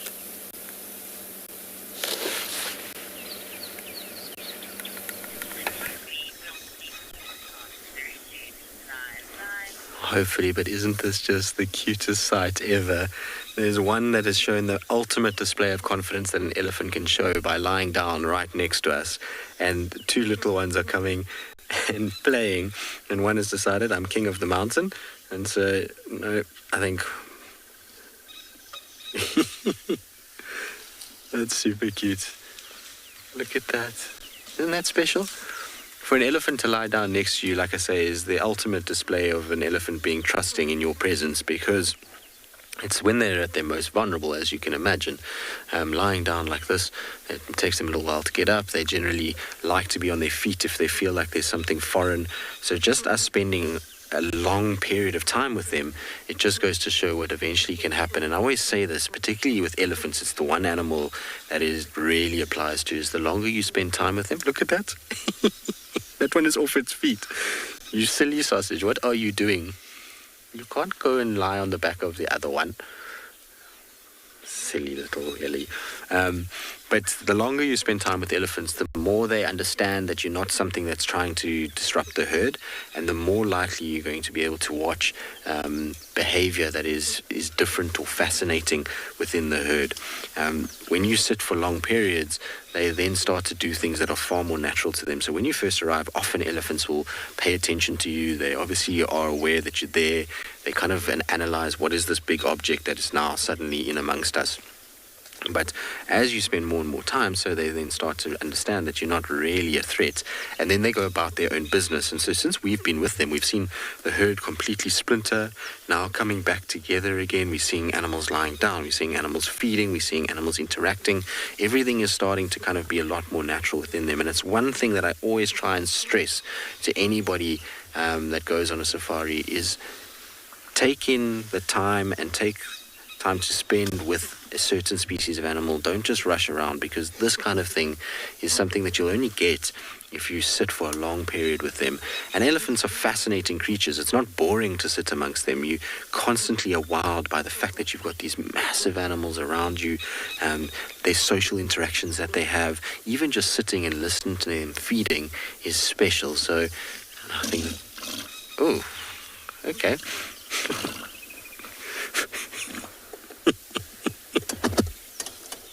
That's one form of defense when others are climbing on you, is to just pass serious amounts of wind to chase them away. That's what just happened now. The one Ellie was on that one's stomach and ended up passing gas. Shame. Did you get bullied by these younger ones? Were you just wanting to have a nap? You look like you've got lots of sass about you. Maybe it's one of Susan's cousins from up north. All right, well, that was super cute. We're going to just stay with them. Like I say, there's just so much to watch here and so many cool things happening. Hopefully it'll continue to happen and that they'll eventually make their way down to a waterhole. Have you been watching Wild Earth and dreamt of being right there on safari with one of the guides? Well, now you can. Wild Earth is offering you a chance to buy a ticket to dream. You or a friend can hop on board a live Wild Earth show and join our guide on safari. The ticket is redeemable at any of our locations, anytime in the future. Only a limited number of tickets are available, so don't wait. Get your ticket now and start dreaming. Terms and conditions apply. Wild Earth is launching our brand new Explorer program with an opportunity to win a very special Wild Earth expedition. The lucky winner will get a behind-the-scenes Wild Earth experience at the magnificent and beyond Ngala Tainted Safari Camp. The prize includes a 3-night stay for you and a friend with a chance to sleep out in the unique Ngala treehouse. Become a Wild Earth Explorer and stand a chance to win this and many other prizes. Terms and conditions apply. My name is Ross and I'm a field guide at and beyond Pinda Private Game Reserve. I love getting questions from guests on Wild Earth because I love sharing and learning information about nature with new people, and it also makes me feel like you're all joining me in real life. If you want to ask a question on Wild Earth, then you need to register on our website. Once registered, go to our live safari page and submit your question below our live feed. Oh, it's going to be in trouble now. Oh, this is unbelievable stuff. Here comes a hippo in too. Go, Impala. There's a hippo coming in. I can't believe what we're seeing here. This is what we normally see in East Africa. It's all over. Hippo leaping at the crocodile now. Everything's gone underwater. Expect the unexpected here on Wild Earth daily. We're still sitting here with this wildebeest herd, just to try and get a glimpse of that little one again. It keeps going to the front legs to suckle. Just too cute.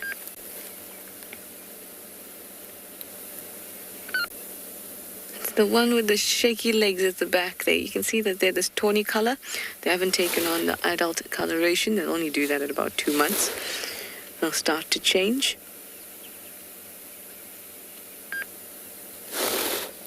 For now, they need to blend in very well with the environment when they are lying down and curled up into little balls like they are right now.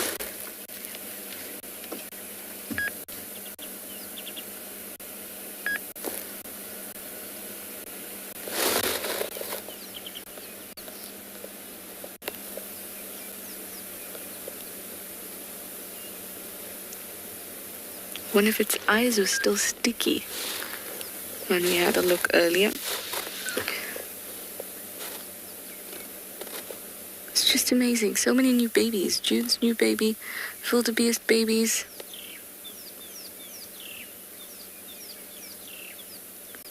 Lots of chicks around, little chicks.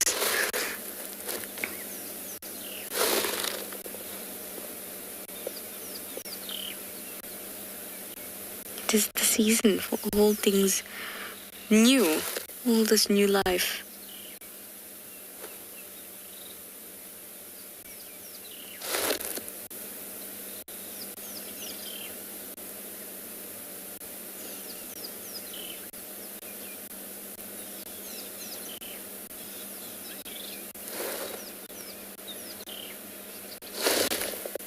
Still only see tiny little legs. Come out. Oh, there's a little bit of a face. Oh.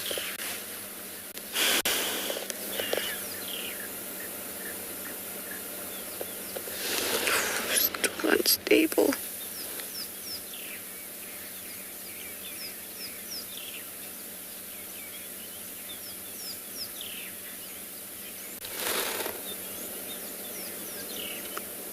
Tiny thing. Oh, from one baby cuteness little herbivore to another. Let me send you to Tristan and his elephant.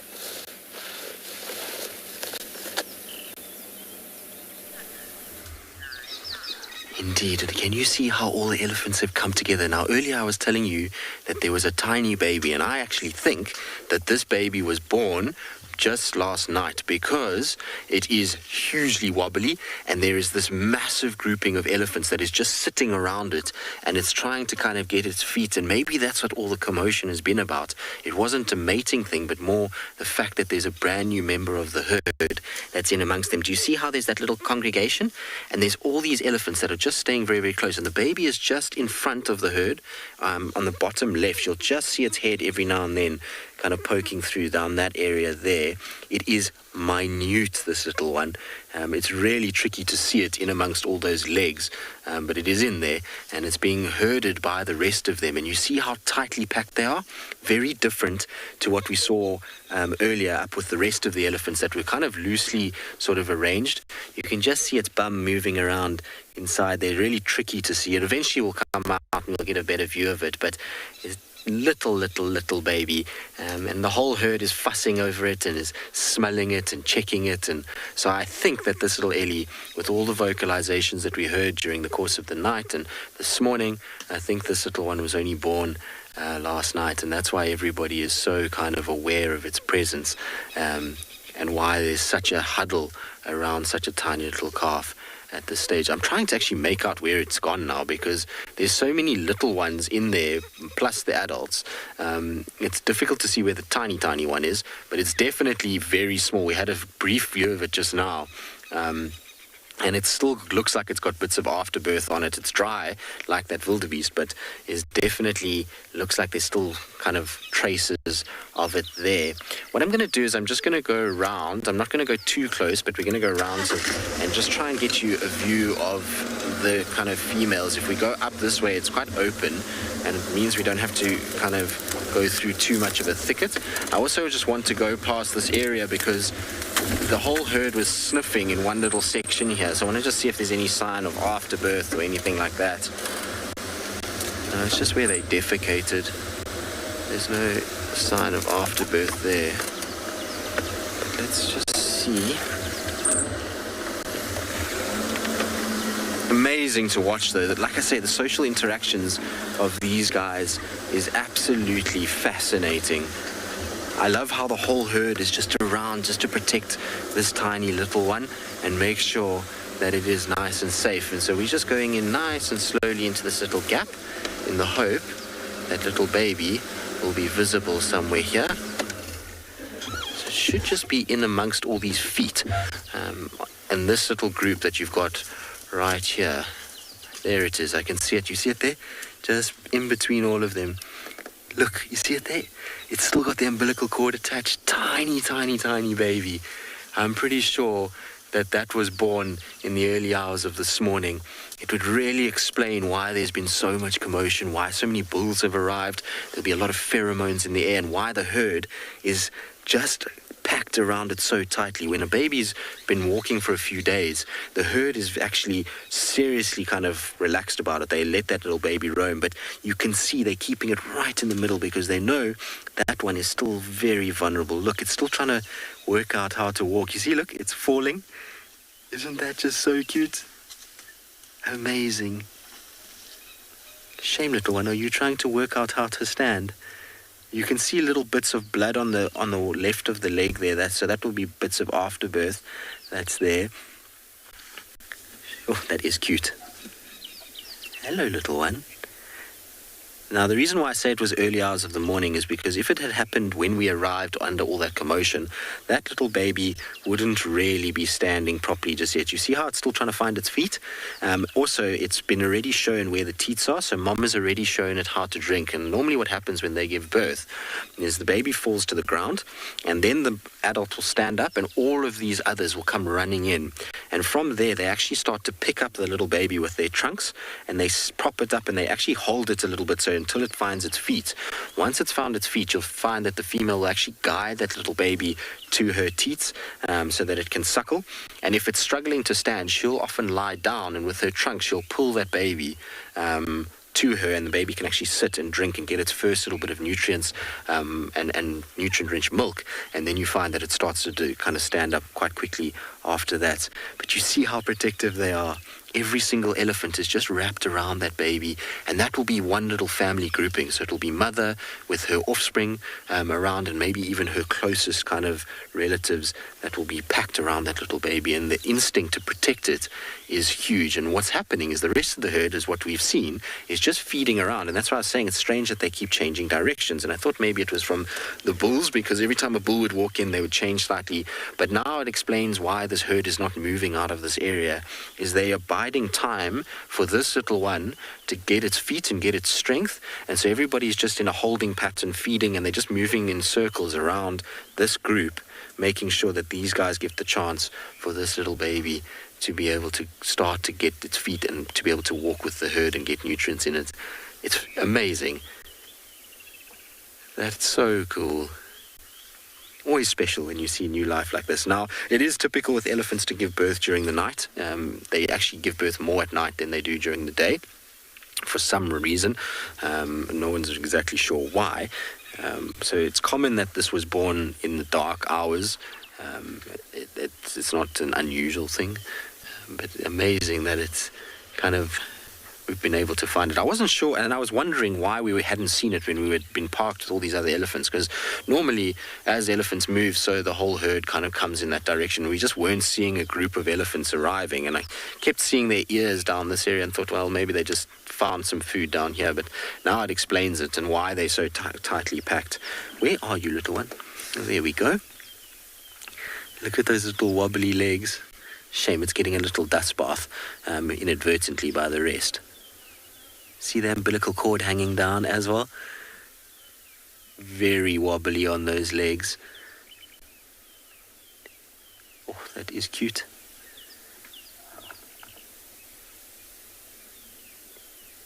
Isn't it amazing to think that an animal that can potentially live 70 years, you're seeing its very first day in life? I think it's amazing to me. It's always a very special treat when animals are relaxed enough and trusting enough to let you see them in their most vulnerable state. And when a mother has a newborn like this, she's often at her most vulnerable. She's got bulls around her that have been harassing her, and so this is probably for her a very, very tough time, but she's allowing us in. The rest of the herd is very relaxed with our presence, and I think that is where it becomes so incredible as a guide, when you spend so many hours out here and then you get a moment like this where a wild animal is allowing you the most intimate view into its life that you could possibly have, the kind of arrival of its little one. Absolutely fascinating. And I reckon the dust bathing that you're seeing is partly for the adults, but also partly for that baby to start covering up that scent of their afterbirth, because hyenas will often follow that, and lions even.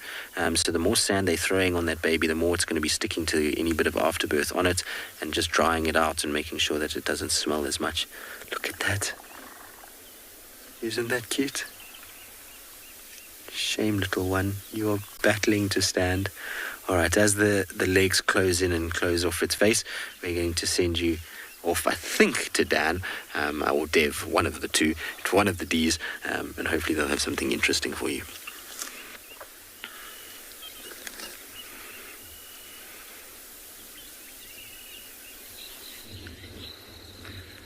We carried on with our search for these cheetah this morning, and one of the other rangers, Deerwald, managed to find them for us. So quite different to those crocodiles that we saw that were sunbathing. These two cheetah are doing their best to stay out of the heat. It's now 7:30 and very warm here at Pinda. There's a bit of a breeze, luckily for them though, and they've positioned themselves just on the downside of a slope of a little termite mound, in the shade of a cluster of trees. This little cub, or little youngster rather I should say, is a daughter of the mother. So the mother's sitting on the right. You can see the head sizes, there's a distinct difference. Coloration as well, the mother's quite a bit lighter, and she's looking around. And the youngster is sitting on the left, lying down on the left. So these cheetah are having a rest. They moved not too far from where they were seen last night, possibly looking for opportunities to hunt or just looking to keep moving. If we can tell with cats when last they ate roughly, or how much they ate, by looking at their stomachs and how concave or convex they are. And these two are kind of somewhere in the middle. So they maybe had something small to eat in the last 12 to 24 hours. They're not too hungry at the moment, and they're taking this opportunity now as the day heats up just to rest in the shade. Can imagine for a mother cheetah, she will need to catch a lot more food now than she usually would, because she's got this youngster to feed as well. And the youngster's just sitting up now and grooming. Cheetah are quite vulnerable to lots of different predators. We saw about a week ago now, this mother, unfortunately in a tragic event, lost her other youngster, the sibling of this young female, to a crocodile. But that's not the only threat that they face. They are also needing to keep a constant lookout for other bigger predators like lions and leopards. And for that reason, when they lie down, often they will sit with, just like the mom's lying now, with her head propped up. And what that does is it just elevates her sensory organs a little bit above the grass. Her eyes are she's still able to scan around like she's doing now. Still keep an eye, an ear, and a nose on all the happenings of the things around her. Now, the little termite mound that they're using is also another technique that cheetah use just to be more aware of what's going on around them. So just a little bit of elevation, head propped up like this, female's head is propped up, and they are much more aware of any sort of animals coming in to hurt them. We're going to quickly go back to the elephants now. Some very interesting things going on. As you can see, there's commotion. There's a bull that's come in, and he's chasing a cow around, and it's causing a bit of a stir.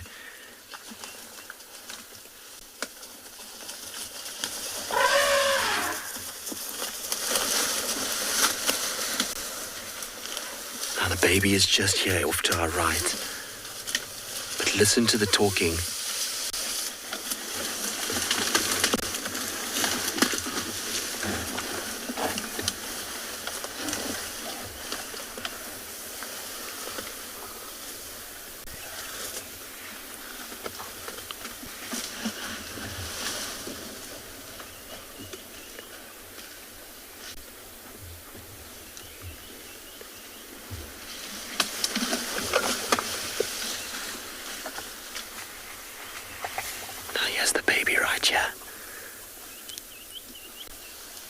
But look how all the other elephants are coming. You see all the other bulls are arriving now.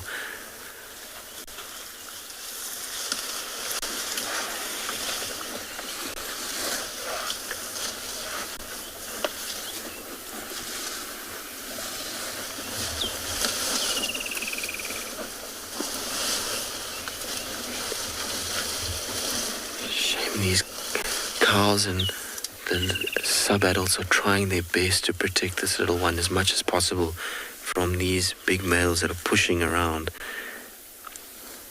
Settle down, guys. Come on. Oh, look at that. Look at that. Jay, you say it's so amazing to see them protect the baby. Hello, little one. Are you coming to say hello? Guys, it is right next to us. When I say right next to us, I mean they are literally, hello little one, welcome to the world. That is ridiculous. Absolutely amazing.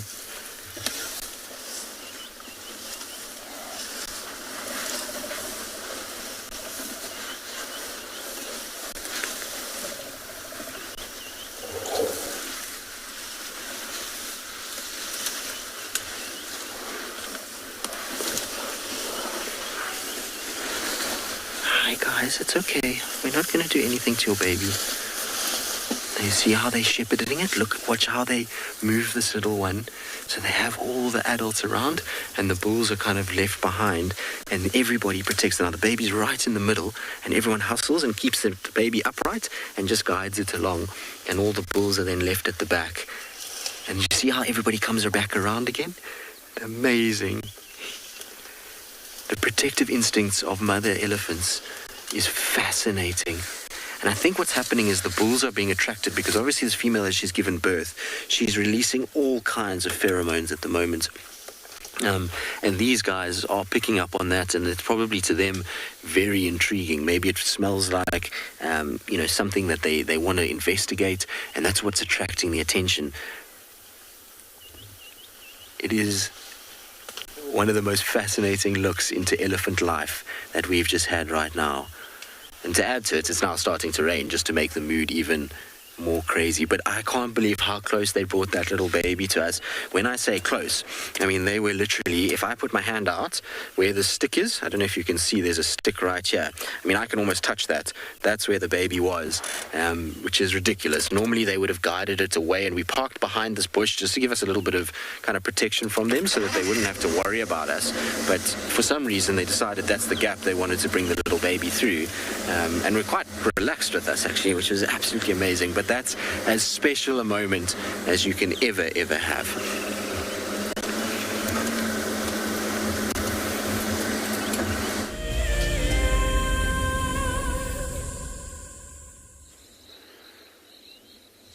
Welcome back to the live view of these cheetahs here.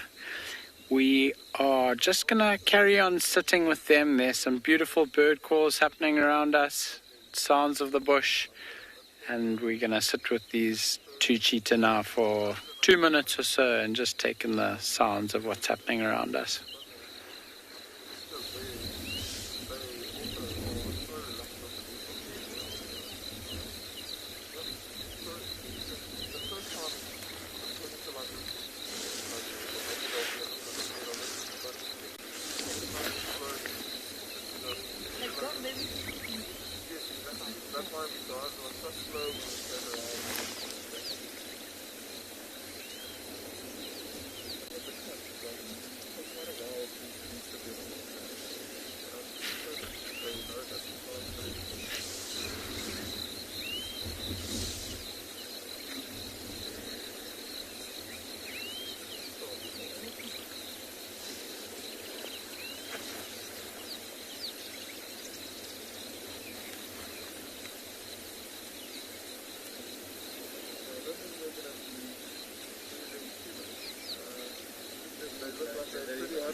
Always so special just spending time with these cheetah here. We're gonna stay with them for a little while to see if there are any changes.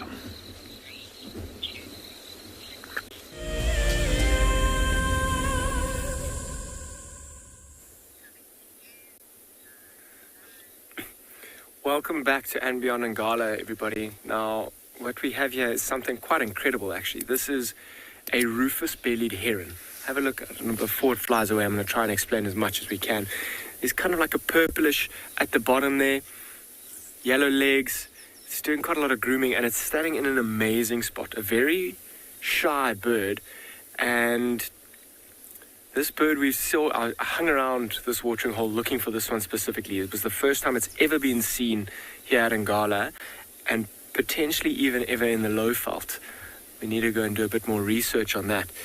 But super, super, super special for all the birders out there. I mean, this might even bring you here to come and see this one. The only place in South Africa that you really consistently or will see this is close to Pinda, actually. So I will show you a little distribution of where it is. I'm just going to take advantage while it is here and standing on that branch, cleaning itself and grooming, to really absorb and watch what it is. See that? Maybe it's going to fly off now. You often see it on the banks, kind of moving around, looking for food, and that includes frogs mostly, fish and insects as well. Yes, I cannot believe the view of this. We saw it for the first time. There were a few birders in the back of the vehicle, and they nearly lost their minds, in fact. We saw it kind of quick little flash of purple when it flew away, which brought us towards what it is.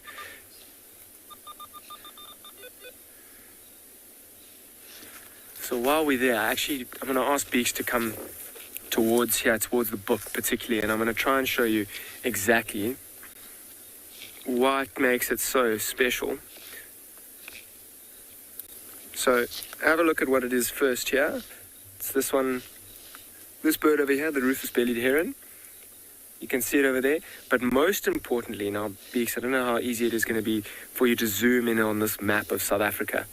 So have a look. All the areas in green are the places where you kind of will see it more consistently.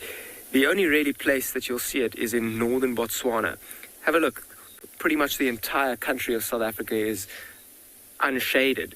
The only places that got a tiny bit of green is in these eastern parts of KwaZulu-Natal, where Pinda would be. I remember seeing one at Pinda, but for the Lowveld, where we are around about over there, it's almost unheard of to see it here. And that's what makes this so special. So I'm going to ask BK to go back to this bird just to appreciate what it is. I promise you it's quite exciting for me, and I'm sure there are lots of people who are.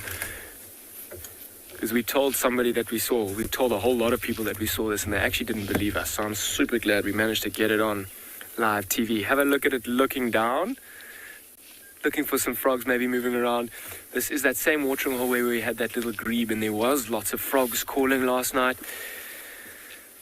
And I'm sure it's going to spend the rest of the season here, which is incredibly lucky, and we're super fortunate to see it. We had a big birding day the other day where you have a 24-hour period where you have to find as many birds as you can within a 50-kilometer radius of your lodge or where you work. And this popping up on our list, I promise you, people, they were very skeptical of us. Oh, and geez, while we're sitting here as well, quite a few buffaloes have actually just come and joined us. They gave me quite a big fright, actually. There's the one on our right-hand side over there.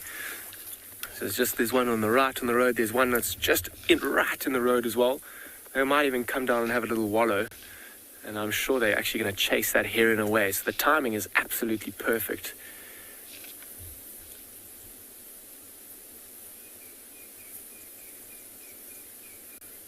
For those birders, I'm sure you're very excited to see that heron. And there, it's actually just flown off now as well. So great timing. Here come the buffalo to have a drink and possibly a wallow as well. I mean, it's quite overcast. It's not like it's warmed up quite a lot. And that heron, as soon as it saw the buffalo, it kind of went into doing what it normally does, into the thick parts. Let me move forward a little bit. Looks like these buffalo are going right into the watering hole.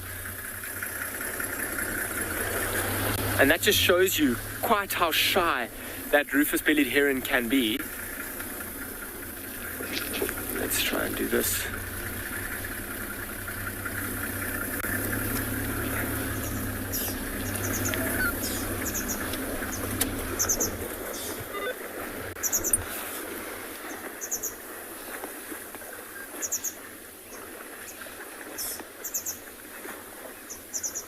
Oxpeckers coming through. Quite amazing to see them walk straight through the watering hole. I mean, they're taking advantage of maybe cooling down a little bit, drinking some water, getting from point A to point B. Cuckoo calling there. Them having a drink. These all look like males. They are indeed all males. And I wonder if they haven't separated from a big herd that's been moving through in the past couple of days, kind of taking advantage of this area. There's lots of water, lots of food. Look at that oxpecker right in the front of that buffalo's face, looking for ticks. You'll often see it looking for ticks right in its nostrils, in its ears.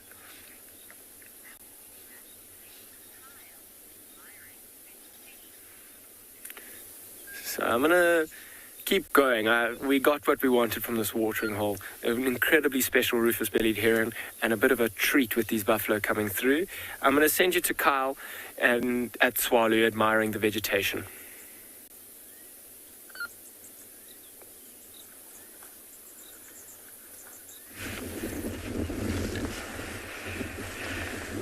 Dan, rufous-bellied heron, oh my word. That is just so unfair right now. Good thing we've got pretty little flowers. Beautiful little flower over here that we're busy just appreciating. And with the rain that we have been receiving, there is a lot of tiny little things that are just busting out from every little corner.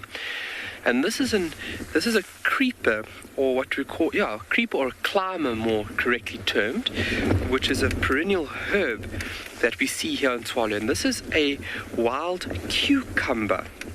A very beautiful plant at that, and a very beautiful flower to go with it.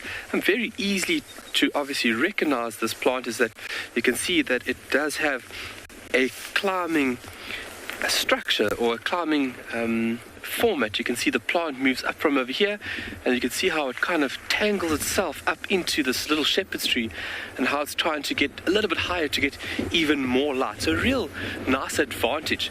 And the ability for these plants to do this climbing behavior is quite remarkable. It's a little bit windy, but it's from a specialized vegetative organ called a tendril, and hence the name tendril. It's actually coiled. It's quite a remarkable little adaptation. So let me just try and find here. There is one right over there. Look at that. So just in line with my thumb, that is a tendril. And that is an organ that is used to actually physically anchor the plant once it reached a higher part. So it would have started on this small little shrub. All right, we're going to send you quickly off to Charla, and we'll see you when you get back. We came back to the den just to have another look, just in case, because Corky had left earlier. This is June now, and she's by herself.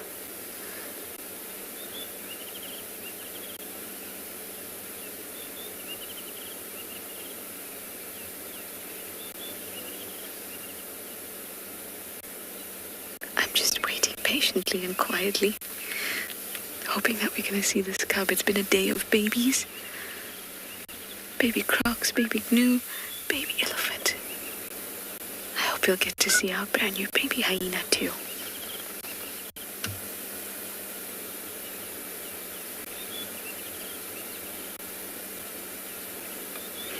I want to be quiet so we can hear any squittering and squealing.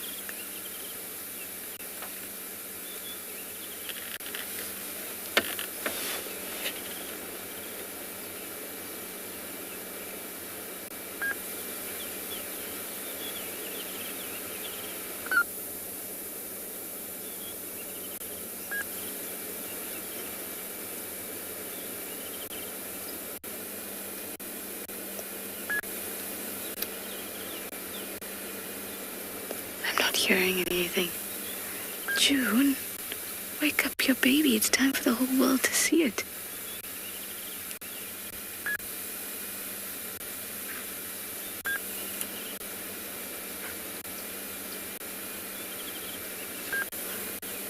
The fact that she's here and no other adults around is a great start. That for me means the potential to see this cub is going to be very high. Hopefully we will before we close show.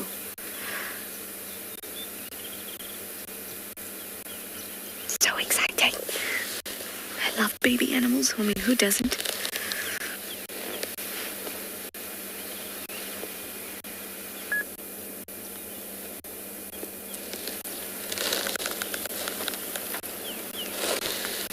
I need to see a baby chameleon. I think maybe this evening we'll find a baby chameleon. I want it to be a day of babies.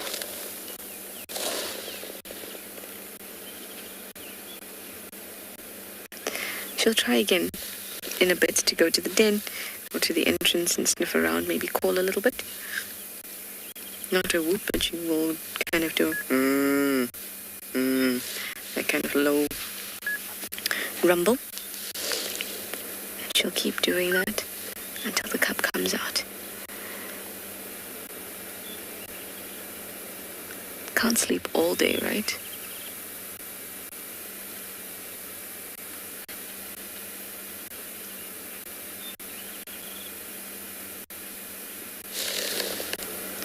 She's not looking in the best condition, but also she's just given birth a little while ago, but her hips are quite exposed. You can see the bones.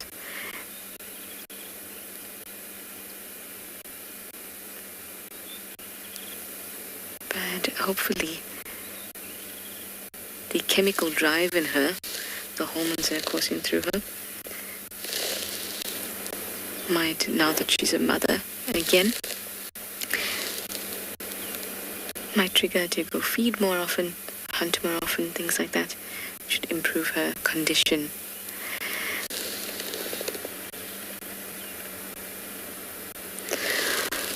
I really thought that this was going to be the moment, which is why I rushed you over from Kyle. She had walked from the side that came straight to the den entrance. Thought it was going to be the moment.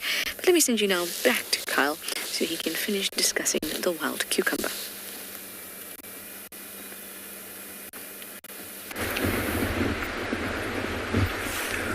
Well, good thing that Trishala is dedicated, and I'm sure she will get view for you folks. But a really beautiful little plant. And these climbers, if you think about a plant reaching up to the heavens and utilizing other structures such as these trees, it is really remarkable. And so if you think about just one or two adaptations, these tendrils are very important vegetative part of the plant. It's also widely used in forests, these tendrils, to latch on and anchor the plant as it's busy growing. A really remarkable function, let's say that. Very easy to recognize. 3 to 5 lobes, almost looks like that of a hand or a palm with fingers. Very easy to recognize these beautiful splayed out leaves. And then obviously there's pink. Oh, listen to me, I'm a bit colorblind today. These beautiful off yellow flowers, also very easy to recognize, with a beautiful greeny and then obviously yellow center. And so climbers are plants that would tend to climb, just like this one is busy doing here. And then I mentioned the beginning creepers. This would be a form of a creeper over here. Sorry, I'm jumping around here, but this is a form of a creeper. This is gemsbok cucumber, and this is growing on the ground, hence the name creeper. It's creeping along the surface of the soil, unlike the climber, which is obviously climbing up into the heavens. But you can see how they actually have a similar, they are different species, but have a similar leaf structure, almost palm-like, with these 3 to 5 lobes as well. But this one's much larger. There's also tiny little hairs, which are very rough on the plant. I mean, if I go a bit closer here, you can actually hear the hairs on the leaf, and that's to deter any nibbling little insects or herbivores, just to deter them from feeding off these very important structures. There's a remarkable plant within this area, the gemsbok cucumber, along with another plant called a tsama melon. But we'll look at that at a later stage, but we're going to send you off somewhere else just for now, and we'll see you when you get back this side.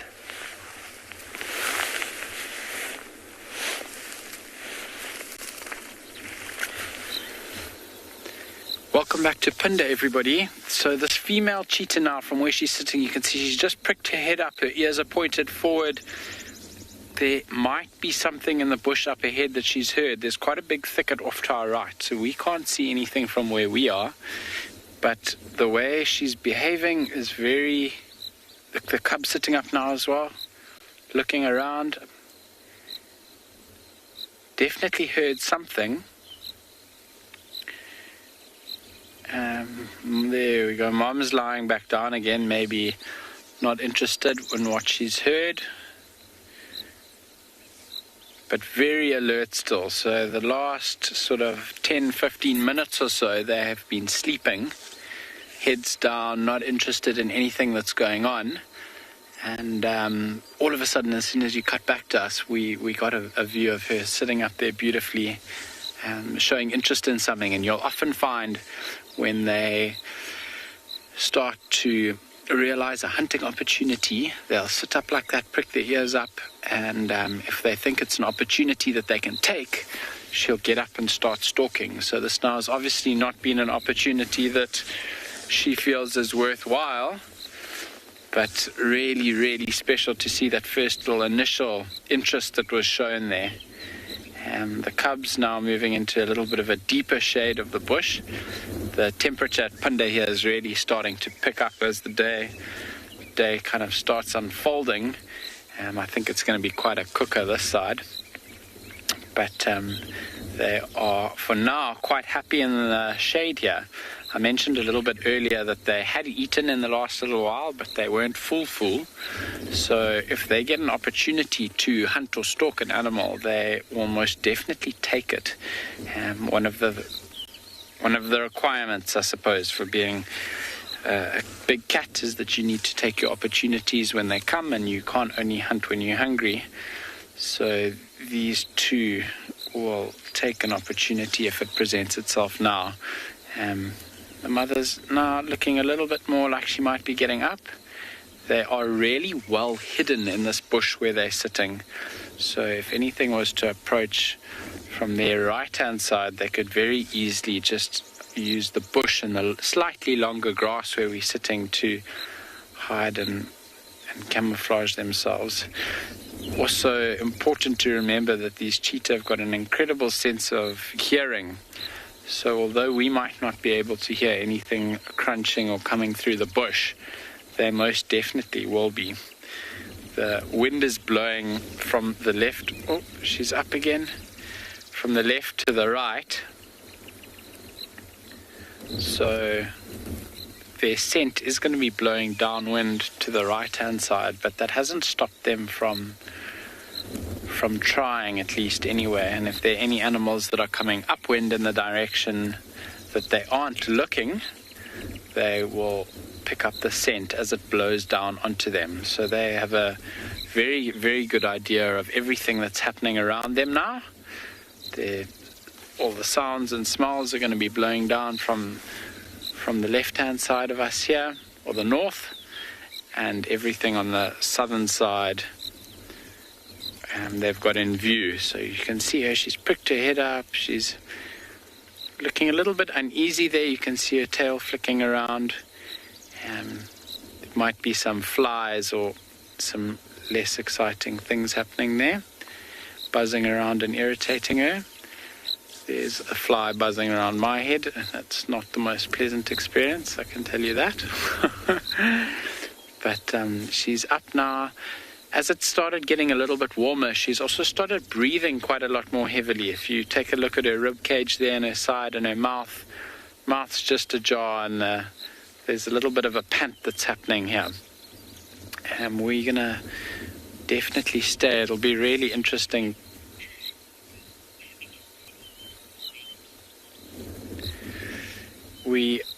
And there she goes and lies down again. So maybe just getting a little bit more uncomfortable now as it starts really heating up. We are going to sit with these two cheetah for a little bit longer. And for now, you guys are going to head back across to Dan, who's got something happening that side.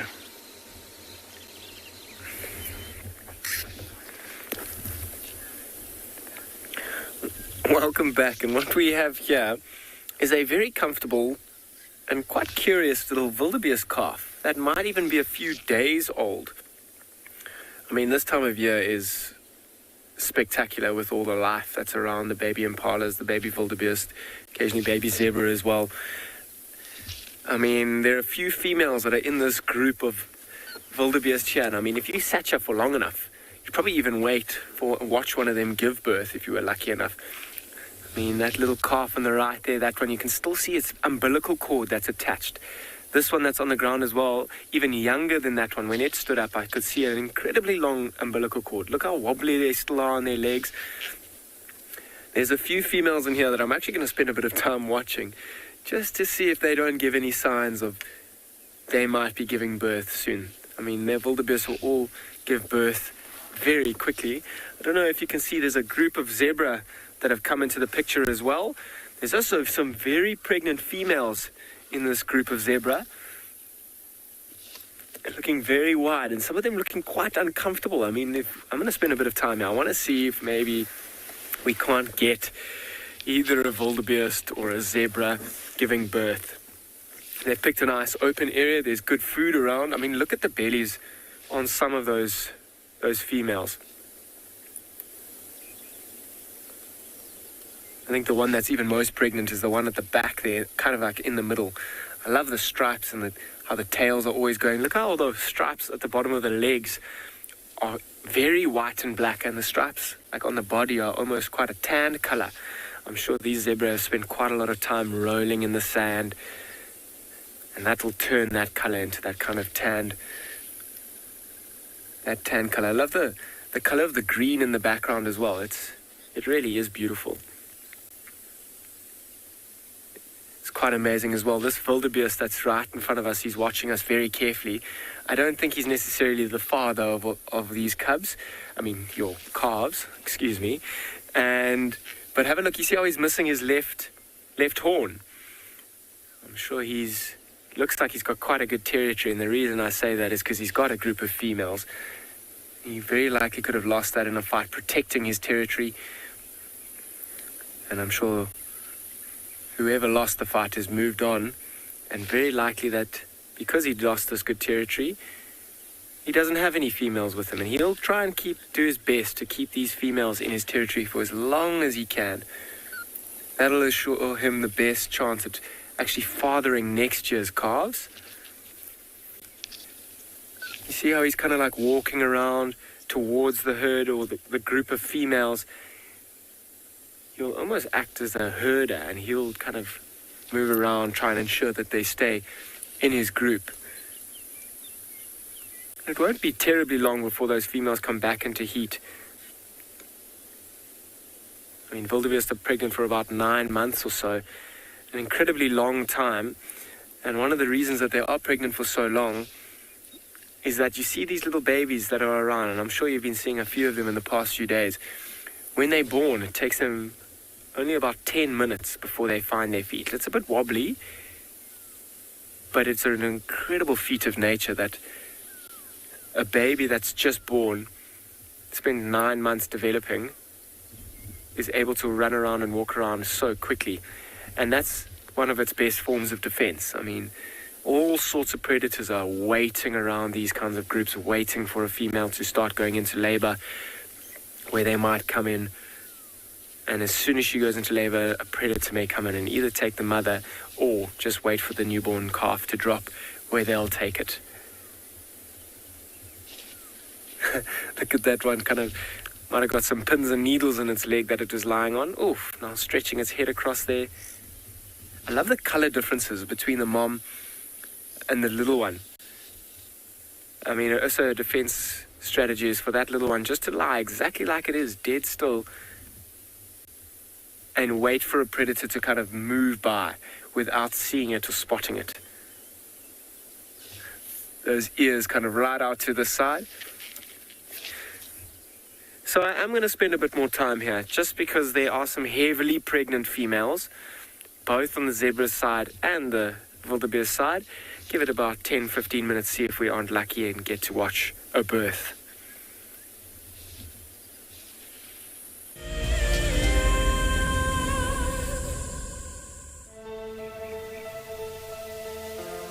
How insane is that animal? This is out of this world. Fantastic. Good, Mama. Wow, what a way to start off. Just such an incredible privilege to be out here. It just keeps on delivering. There you go, there you go. Heart is pumping right now. 3, 2, 1. You are live, you are live. Look at this, everybody. We've got a live kill.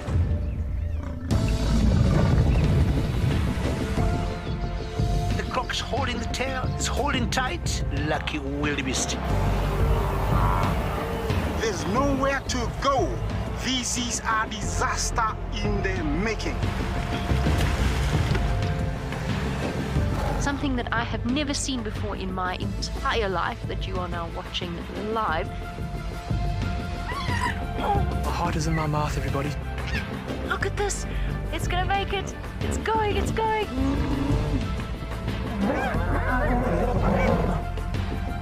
This is just too magical. Hi, little guys. That's great, isn't it? Look at that.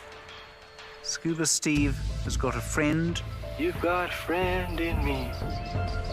It couldn't be a better morning. This is just too special. Oh my goodness, we've got a turtle. How epic is the fact that we come into live from the Chobe River? It's the most incredible feeling to be here. This is live, and we're in Rwanda. This is a very, very different adventure, charged with emotion. I did not think I would ever face my fears like this.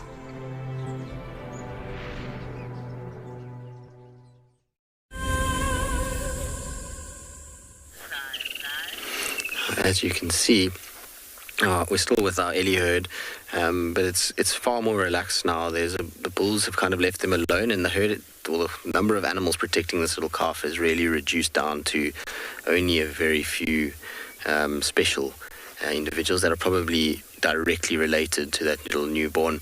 It seems that I'm trying to figure out which one is actually the mother at the moment, but it seems like it's one of these two in front on the right-hand side, so one of the two smaller ones. So whether or not it's a female that's ever had a calf before, I'm not sure. I'm trying to work out where this little one is trying to suckle from, but it followed those two down towards us, and then that bigger female arrived much later. So I suspect it's this one in front that is the mother, but I can't see her mammary glands. They don't look swollen. So I'm not 100% sure. You can just see the little baby moving in amongst there. But what amazes me with this is the experience of these elephants. These elephants know exactly what they're doing. So right now, they've got obviously all of these females kind of together. And sorry, Bex, I didn't actually pick you up nicely at all. If you can just repeat that for me. But what they've done is that you see how they're spraying sand on themselves at the moment? Now that spraying of sand is hugely important because what it's doing is it's actually cooling these animals down. They know with this baby then the likelihood of getting to water anytime soon is very slim, so they're throwing excess amounts of sand on themselves just to create a layer that helps just with their cooling process so that they don't actually get overheat while they wait for this baby to gain its legs. Jess, you're asking when will the baby leave its mother? Well, if it's a female, probably never. She'll always be around its mom. If it's a little male, then about 12 to 15 years old, they get pushed out of the herd. But in terms of when will it leave its mom so tightly like what we're seeing now, generally it takes a good year until they're confident to really move away from mom and kind of just feed on their own. But even then, they know that they need to be close to mom all the time in order to stay safe. I mean, you can see there that little one is really just being pushed around by the others and being guided that way. They're using trees quite a lot just to hide it, so they find a little bush and then they sit behind the bush for a while, and it allows them to have a bit of a feed, and the little baby can kind of use the bush as a protection from the back while the rest are able to move around it. But you can see it's not nearly as densely compacted as what we saw initially. As this little baby's feet are getting stronger and as it's starting to move a little bit more, so one by one individuals are leaving the mother to herself and her direct family grouping. So her offspring, if she's got other offspring, her sisters, they will be all around. There we go. Look, this is the mom here, is on the right. So you see a very young mother. I wonder if it's not one of her first times that she's had a little baby. Hi guys, are you going to come say hello to us? Look at the trunk being grabbed, introducing themselves constantly. What you'll find as well is that when they're defecating, what they'll do is even pick up some of their dung and feed it to that little baby. It's quite an important part of elephant development, is that the little ones need to be able to eat the dung of their mothers. It helps with their bacterial count in their gut, which allows them to then process food more effectively. So it's quite common to see, no, big bull, don't come back. You stay where you are. Leave the girls to themselves. And you see there's a female that's running interference between the male and the little babies. You see how she's just turned herself to say, you stay there, you're not coming through here. And she actually pushed that male back when he started coming down the hill towards the little baby, which is absolutely fascinating. What a magical sighting. All right, well, what's also magical is it sounds like Taylor McCurdy has decided to grace us with her presence once again. And so let's send you up to her and see what she's been up to.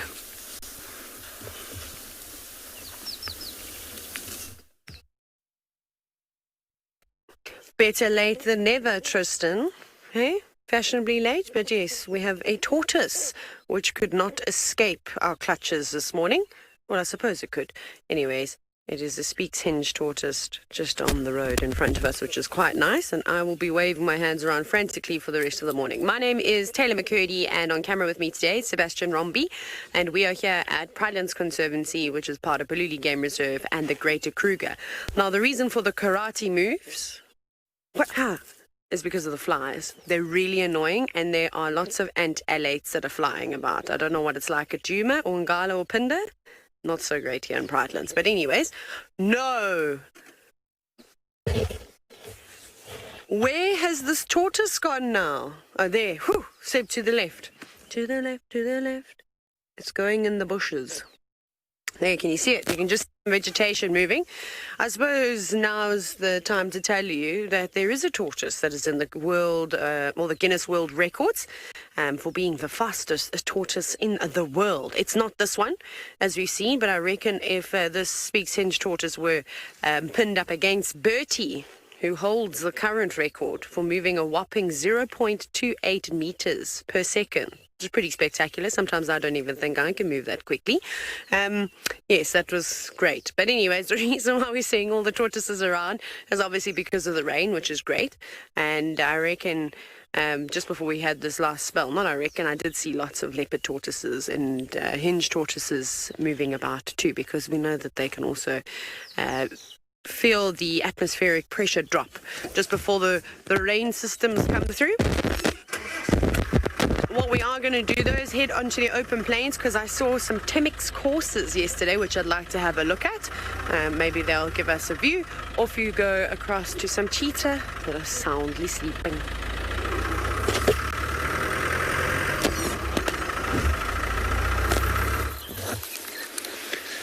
Okay, so welcome back once again to And Beyond Punda. We're coming to you live. This mother and her daughter are now still in the same position. We've shifted in a little bit, so we've got quite a nice view here of the mother lying down. The daughter's a little bit further back in the bush. You can see the mother's tail just flicking around as she tries to chase off flies and anything else that might be pestering her in this heat. They haven't moved much. She got up briefly and then sat down again. And perfect example of a cheetah's resting position now. The back of her head is facing into the wind, like I mentioned. The smells and sounds and scents of both predator and prey will blow down onto her from that side. And even though her eyes are closed, her ears are still moving around. She just gave us a little flick there. Maybe there's a fly bothering that left or right ear of hers. And if she hears or becomes aware of anything, her eyes will immediately go open. Cheetah have got a tendon or two tendons in their neck, which helps them to keep their head up like her head is up now while they sleep, which is quite an amazing adaptation. I remember the first time I came and sat with cheetah and watched them sitting and lying like this with their heads propped up. I imagined that I would get a very stiff neck quite quickly if I had to lie around like this all the time.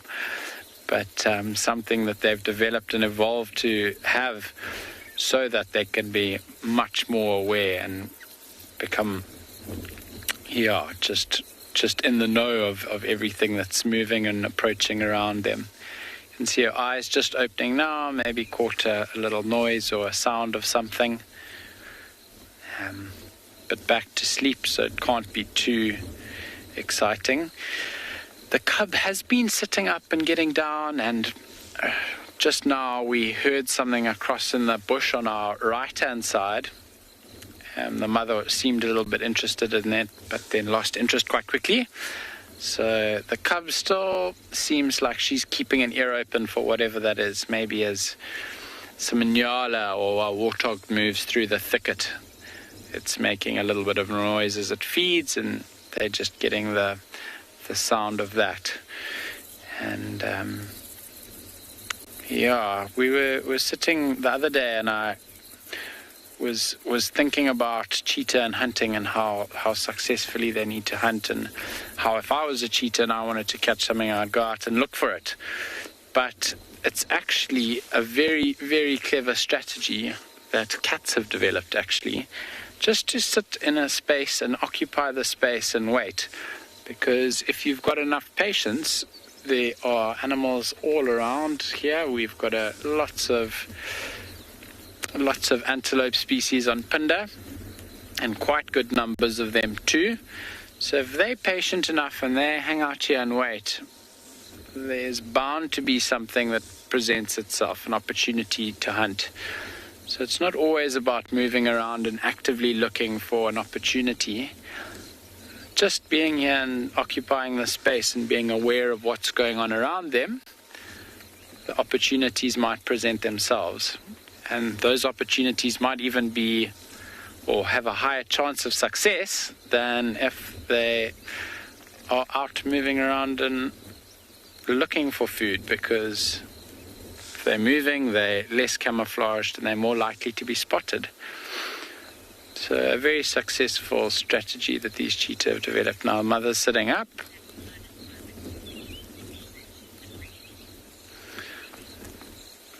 I think it's a beautiful scene that we've got here. So let's just take a couple moments of quiet time.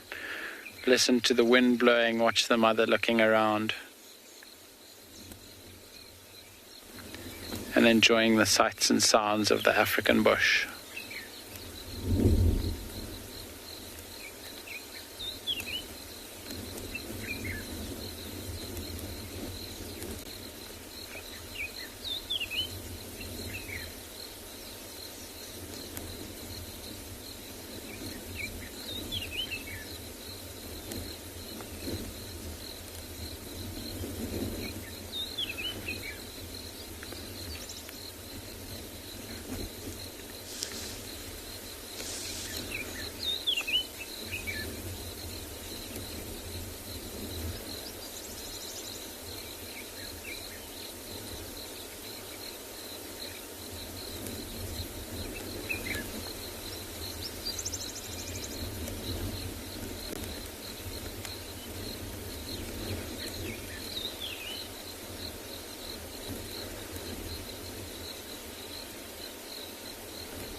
Quite an iconic scene with this mother and her cub sitting in the grass, slowly blowing.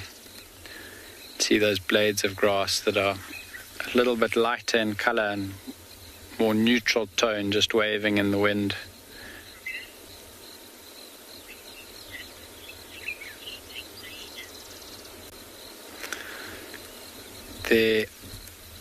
I don't think these two are going to go anywhere too quickly now.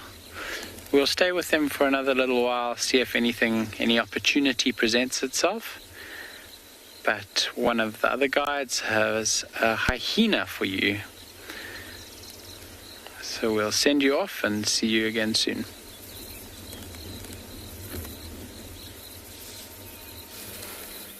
Very, very sleepy indeed. Still with her at the den here. But this is where our patience pants will come very much in handy. And out here in the bush, we have a good few pair of those. And I've got my spotted hyena patience pants on today. Watching June. I think she's just come over to the side of the mound because it's cooler though. And the other side of the mound, that's usually where they'll suckle. Not on this side. But I'll take my cue from her. When she decides to move, when she hears something, when we hear something, then we'll move. Also keeping a good distance so she feels comfortable. And the cub could come out and grace us with its presence on this very baby morning. But do remember, guys, it's a live safari, so send us your questions and your comments using the hashtag WildEarth or @FC on the YouTube chat stream. Or you can go over to our website and register there and use our question box. And all the lovely kiddies, they can send us questions using the email address kidsquestions@wildearth.tv. We love hearing from all ages of people, asking and being curious about all the animals we have out here and that we get to spend time with.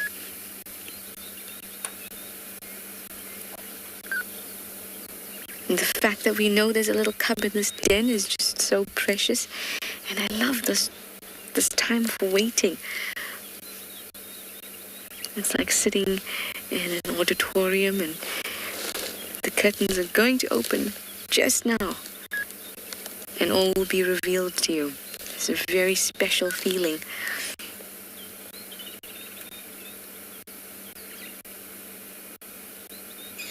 also find it curious that it's such a special feeling for us, but for them, like for June, this is just part of her daily routine. This is her life now. She's got a cub. She's just waiting and relaxing and resting until the cub is ready to feed. But for us, it's so special. I think if there was one thing I could communicate to animals, it would be just how special they make our lives. Watching cute videos or learning about animal behavior, all those things bring us such joy. And yet they don't know it at all.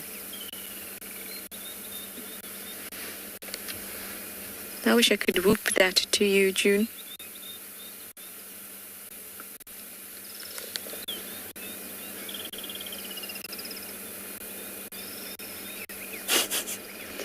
Here comes out the wrong cub.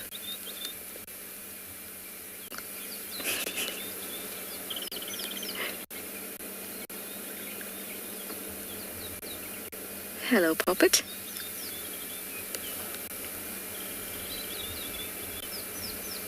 Do you have a little playmate in there? A new playmate?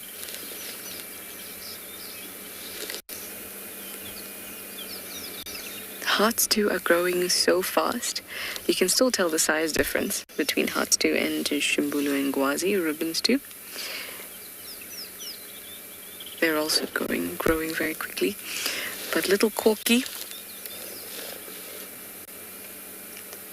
she's just an amazing little thing. Amazing. She's taken a little longer to grow as big as the others, but she's just... her personality and character make up for any size difference.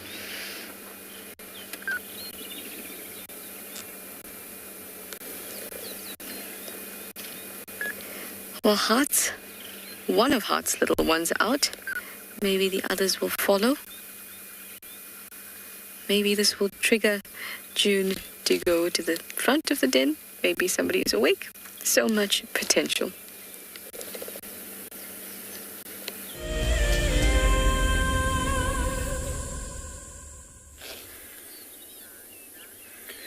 Welcome back, everybody. So I'm still with these wildebeest and the zebra, and they were all taking it very easy, but I'm going to spend some time listening. There were monkeys alarm calling to our left as well, which got their attention. So let's keep quiet and see if we can't hear them again.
That little one suckling,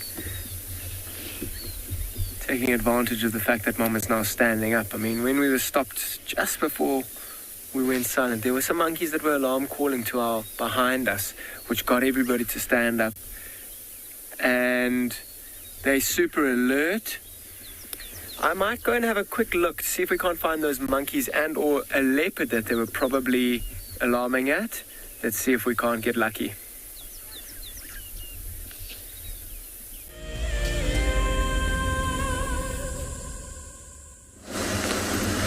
As you can see, we've left our elephant herd now. They slowly drifted away from us, and I thought, well, you know what, we had such a special sighting that it wasn't worth going through the bushes and clanging around them anyway. They were so good to us for 3 hours that we should rather just leave them to themselves from there. Also, what was really interesting is as we left and they walked away from us, the female with the bigger calf, she left, another female left, and it was just 2 females now with the little baby just guiding it along. So everybody's obviously now greeted and said hello and done their thing and realized the baby's okay.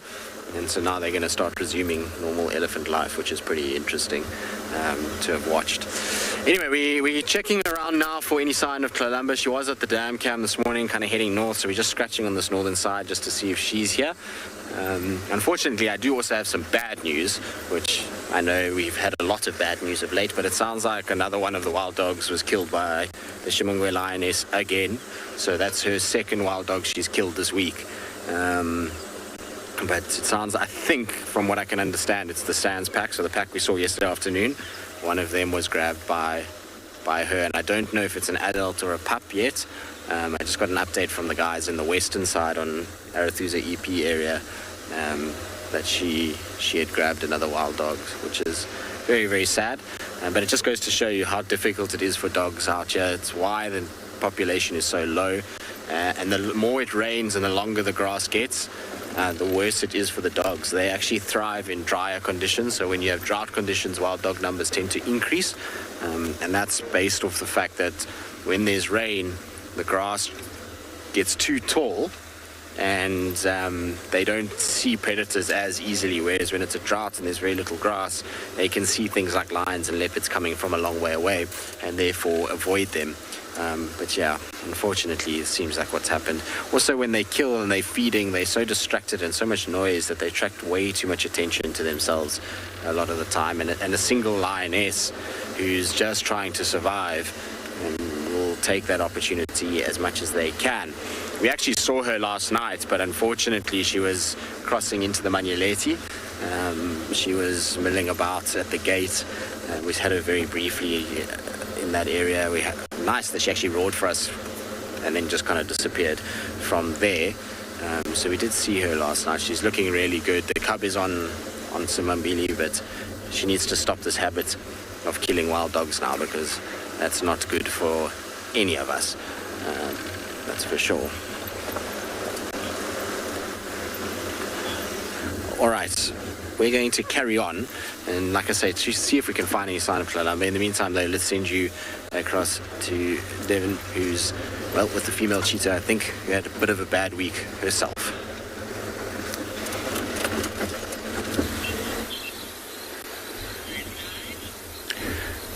It would really be nice if you guys can find the Kalamba leopard and then have a nice side-by-side comparison with these cheetah to see the difference. For the people that are less familiar with the bush, cheetah and leopard can be confusing. Very basically, cheetah are the quick ones and leopards are the ones that climb trees. But they do look quite similar. The spots are slightly different, but that's something that you only notice a little bit later on. Their body shapes are also very, very different. Leopards are much more well set and a little bit shorter than cheetah, much stockier. And cheetah are very, very clearly built for speed. So they've got long legs, they are incredibly slim and muscular, and they've got much smaller heads as well. You can see this female's head's quite pointy. She's got a very short kind of front of her face. Most of her skull is at the back, but her nose, mouth, and eyes are all very close together with characteristic little black teardrop markings that run down the side of her face. I remember watching some football stars that used to rub black kind of paint underneath their eyes before the games, and their reason for doing that was that they said it absorbed some of the light, so things weren't quite as bright. So for these cheetah, who are more active during the day than they are at night, very generally speaking, maybe those black teardrops help absorb some of the bright lights as well, and the highlights, and help them kind of see a more neutral and see better when it's really bright outside, like it's getting now. It's really heating up here. We approaching, well, just past 8:30, and the temperature is well on its way to being a really hot day here. You can see the cub now is also panting. She's sitting up at the back, also with those distinct teardrop markings on her face. I think, to be honest, this cub is just looking to get deeper and deeper into this little shady spot that they've found here. The mother started panting probably half an hour ago now. The cub started in the last 10 minutes or so. Really just indicative of how warm it's getting this side.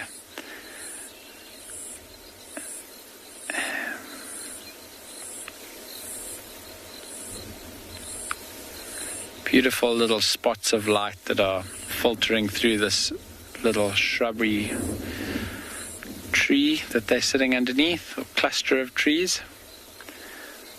Cub's got little spots of sunlight on its back, so maybe it's not in the best place to be keeping cool. Maybe it can find its way a little bit deeper into the bush, just to maximize the effect of the shade.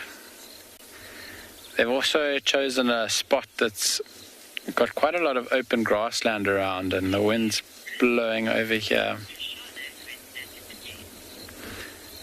And at least adding a little bit of a wind chill factor to their hot day. We'll sit with them for a little bit longer. The cub is still showing interest in the bush across to the right that it was looking at earlier. So fingers crossed something comes wandering out. But for now, we're going to head across back to Trishala, who has returned to the den. I've also got my fingers crossed, hoping something will wander out on this side. Heart's cub did wander out. And then she went round and into the other entrance, the entrance that I said they usually use when they're nursing. Maybe it's gone to check on the little one. Who knows? We certainly don't. Because we haven't seen it properly yet.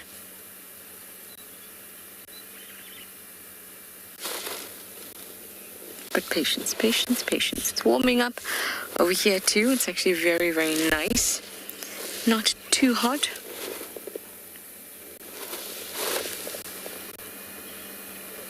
Jen, that's an interesting question. You'd like to know if a hyena mother will be more protective of her female cubs.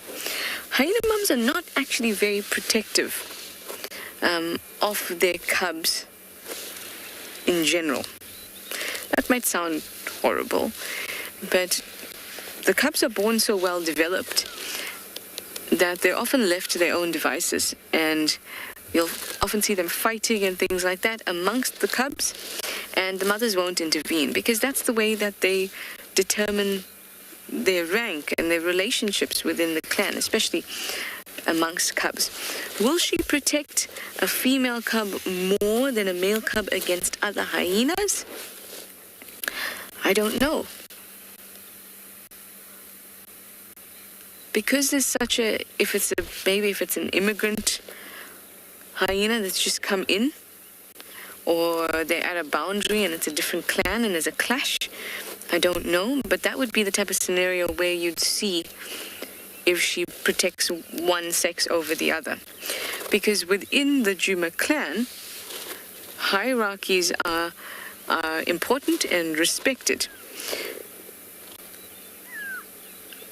And cubs outrank any males, and they inherit their mother's rank. So if both Ribbon's boys, she's got no girls to protect.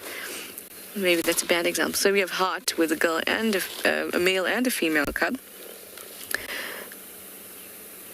And say Corky tries to harass them. It will happen, but it won't happen. It won't happen a whole lot. But we're going to take a quick pause because there's a European roller in front of us and we've been wanting to see them for such a long time.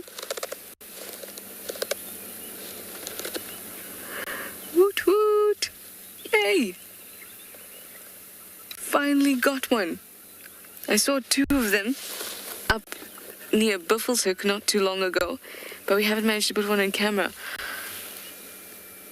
How cool. European roller for all of you who haven't had it on your list yet.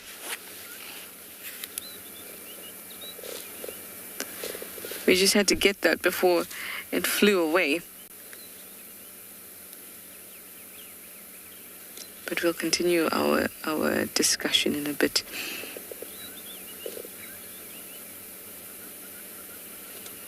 You can see that the shape is very, very similar to the lilac-breasted roller, but the colors are a little bit more drab, fewer colors, and a lot more blue going on. I also find them to be just a tad stockier.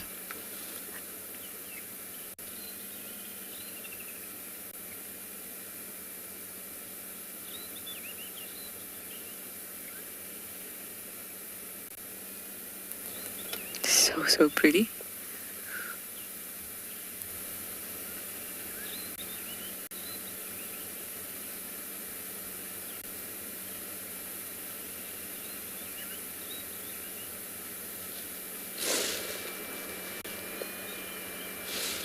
Well, June was looking in that direction. Maybe she noticed it was a European roller too. That's why she kept looking here.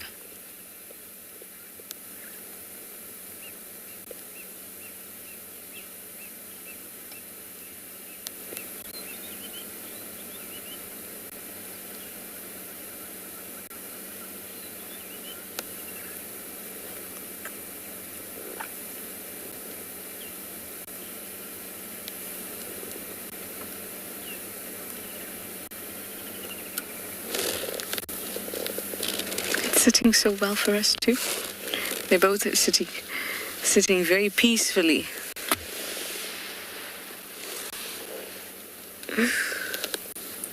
But we will continue with who. Well, just to wrap very quickly before I get lost or it before the thought is lost. I don't know if a hyena will choose one sex over the other, because you don't get to see that interaction very often. But now I shall send you over to Kyle. He's at a waterhole. Maybe he'll show you some wonderful birds too.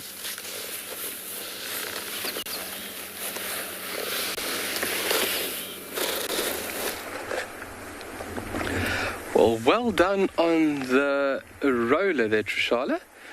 And we are also on a stakeout. As we came to this pan, we spotted a small falcon in flight.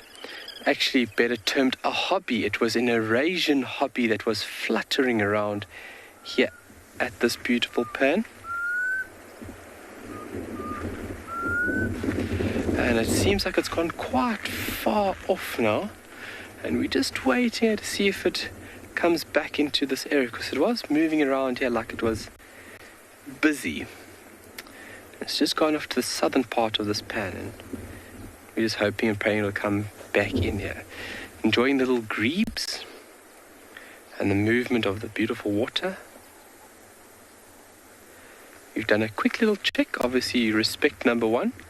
A quick little check on our 3 little blue eggs. There are still 3 little blue eggs, and there are still 4 little lapwing eggs on the eastern side, or the left-hand side of this pan. So all checks done for the day. When it comes to checking, especially the nesting phase or period for these glossy starlings, it's something that I don't have a lot of documentation on. The application that I use for birds in the field doesn't have a lot of data on the nesting period of glossy starlings.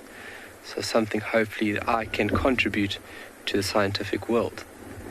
Stage by stage, when do their feathers emerge? How often are they fed? Are they fed by male and female? All interesting stuff. Or if you have an interest in this type of stuff. Black cuckoo busy calling behind me. So Rad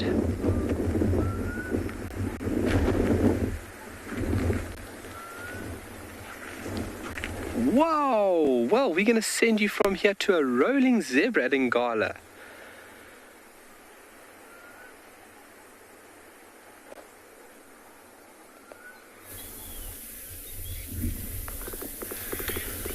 Welcome back, everybody, and rolling zebras is exactly what we've got. Oof, quickly up though. And I'm still hanging around here, and this one that was rolling around has kind of just blocked the view of the zebra that I've really had my eyes on. And the reason for that is, hey, can you see the one that's just kind of being exposed by the one that was kicking its leg there? Can you see how round her tummy is? I'm sure she's going to be giving birth in the next day or so. If you look very closely, occasionally you can even see her foal inside kicking and moving around, and she looks incredibly uncomfortable. You'll see her kind of chopping and changing between her back legs and what weight she's putting on them. And you see the other ones kind of also like gathering around her. I'm sure it won't. It's almost like a matter of hours before she gives birth, and that's the reason that I'm really spending a lot of time here. And they're not far. They've also kind of like moved from where they were earlier closer to these wildebeest, which are also right next to them. If you just have a close look, there's also a very few very pregnant wildebeest in there. But I think the fact that the zebra have moved into this kind of area, allowing themselves a real good place to have a look. You can see none of them are really worried about feeding at the moment, although the very pregnant one has just put her head down to feed a little bit. But they haven't been feeding for the past half an hour or so. They're resting, taking it easy, and potentially just waiting for this one member of their dazzle to come into labor. This is a good place to give birth as well, in the open. I wonder if, can you see, I mean, BK, if you just have a look at the one on the right-hand side as well, the male, or the stallion, not, so this one on the right-hand side there, can you see how the male of the stallion is kind of keeping guard? He's watching, listening, making sure that his females are all right, and if they do give birth, he's going to be the one that's going to be protecting them mostly. I mean, moving towards the wildebeest as well, you've got extra eyes and ears looking out. And then, I mean, these three females have just kind of turned around right towards us, facing us, kind of watching us, almost as if they know we're talking about them. I really hope you decide to give birth in front of us. It'd be an absolute spectacle to watch. Look at their faces. It's almost like an illusion, an optical illusion that you're looking at. And that is a theory as to one of the benefits of having stripes. I mean, all these stripes on these zebras, when they are running quite quickly, and you've got lots of them running past you, the illusion of those stripes can confuse predators into which direction they are going, particularly if they're turning quickly. Oof. One of the other zebras has just laid down as well. Wonder if it's not going to roll around. I mean, humans, we take for granted the fact that we've got hands, and you'll see if you've got an itch on your back, the only way to kind of get it is by rolling around on the ground. I mean, they'll try and use their teeth and almost bite an itch, but often it's not so easy. Oxpecker moving in and out of that mane.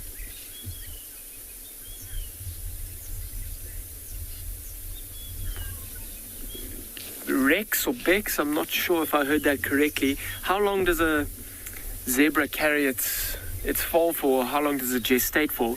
It's pretty much a full year that it carries its baby, and it's a long time, hey? And also one of the reasons that it carries its young for so long is that it allows it and gives it time to develop inside, because once that animal is born, it really needs to be able to run and move quickly. That's its biggest form of defense. Of course, it has that stallion and the mother to help look after it. But if lions ran into this group now, the best form of defense is to actually run away. And so the reason that it takes so long is that that baby needs an incredibly long time to develop legs and muscles that are adequate to running quickly and being very agile from minutes after it's born. I mean, even the fact that they're all just kind of standing still. That female that I was talking about is still like in the middle of those two mares. Watching, you kind of see her rocking from side to side every now and then.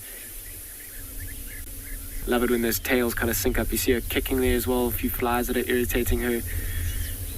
She's kind of switching her weight between the left side, right side.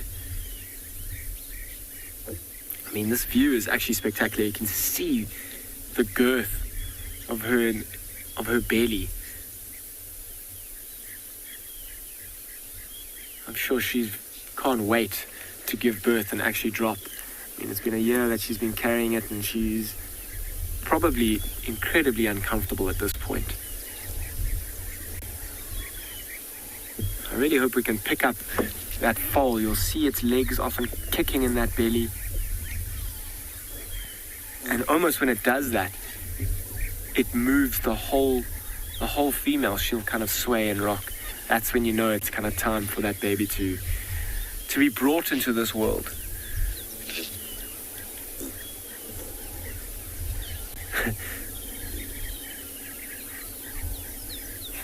The zebra on the right-hand side is just laid down again, looking quite comfortable, and you'll see it's releasing quite a lot of gas from its rear end, or a fart as we all know it, and you'll see it's to do with their digestive system. Their hindgut fermenters, zebra, and when they eat, you'll see that it'll ferment in their stomach, creating quite a lot of gas. So I'm sure once this one laid down, put a bit of pressure on its stomach, it's being forced to release that gas.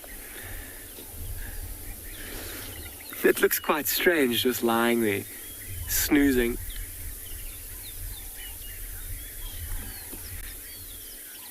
So I'm not going anywhere. I'd love to try and see if we can't get this female going into labor, or at least giving birth.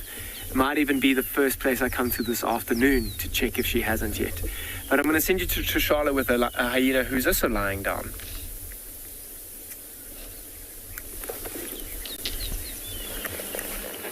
Oh, that would be very, very exciting. It would be a whole baby-filled day. Whole day just on babies. That would be excellent. Hopefully this little baby that we want to come out of the den will.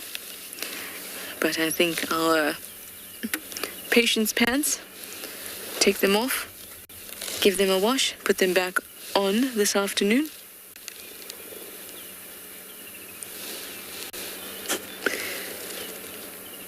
Fen, I think it is Fen, you'd like to know how long hyena cubs stay in the den for?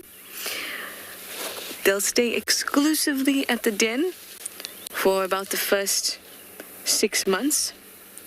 And then after that, they'll start to wander around, wander off.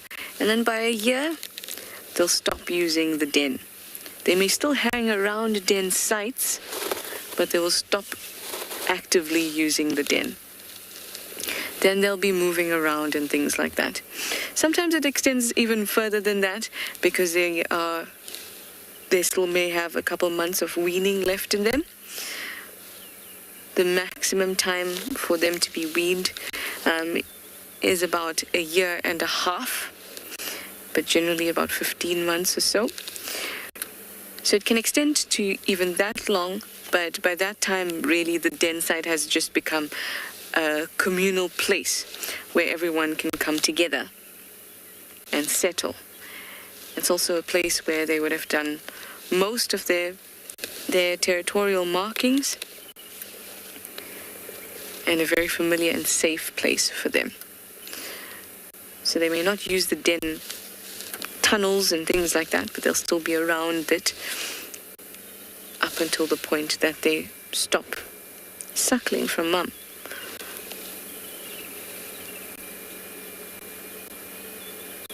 They do spend a lot of time nursing hyenas.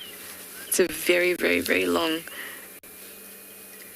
period of producing milk, which is very intensive for the body of the females.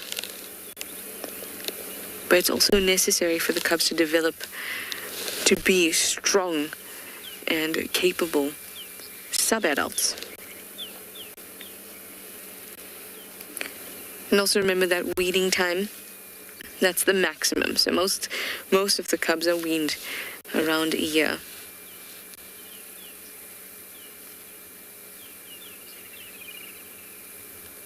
At least that process is well underway. And they'll be feeding less and less and less often. Remember, they'll already be eating meat. And a lot of it, in fact, the majority of their diet would be meat at that time. So the use of the den just falls away more and more.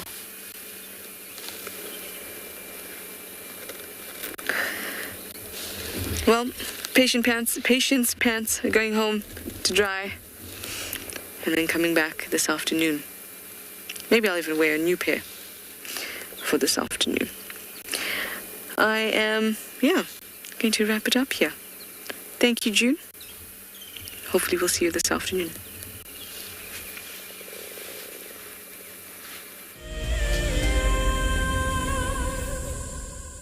Wild Earth is launching our brand new Explorer program with an opportunity to win a very special Wild Earth expedition. The lucky winner will get a behind-the-scenes Wild Earth experience at the magnificent and beyond Ngala Tainted Safari Camp.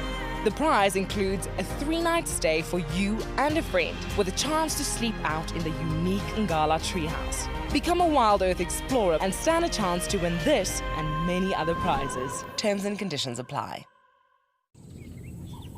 My name is Moritz and I come to you live every day from Tswalu Kalahari here in South Africa. My favorite thing is probably the predators. And as you can see, we're looking at some of them right now. These are the kings of the Kalahari. Spending time with the cats, it's just a privilege. And I love their behavior, you know, the more that you look at them, just the power and the sheer beauty and elegance of them. Catch up with the guides daily here on Wild Earth. Welcome to my car. This is Wendy, and she's my favorite. She would love to have your name attached to her, so you can be with her every single time she goes on a safari here in Djuma. If you become a Wild Earth Explorer, you will have the opportunity to buy an engraved tag, which we will attach to her. We will make sure to send you a digital picture to show you exactly where you are sitting on her. You will have front row seat in every single sighting.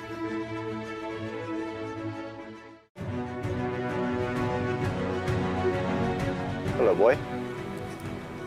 You are a monster. And he's coming right up to us. Hello, boy. Oh, settle down. Settle down. He is very, very close. He's pushing his trunk against the car. You can feel the car moving. Hey, hey, hey, hey. Stop that. Expect the unexpected here on Wild Earth daily.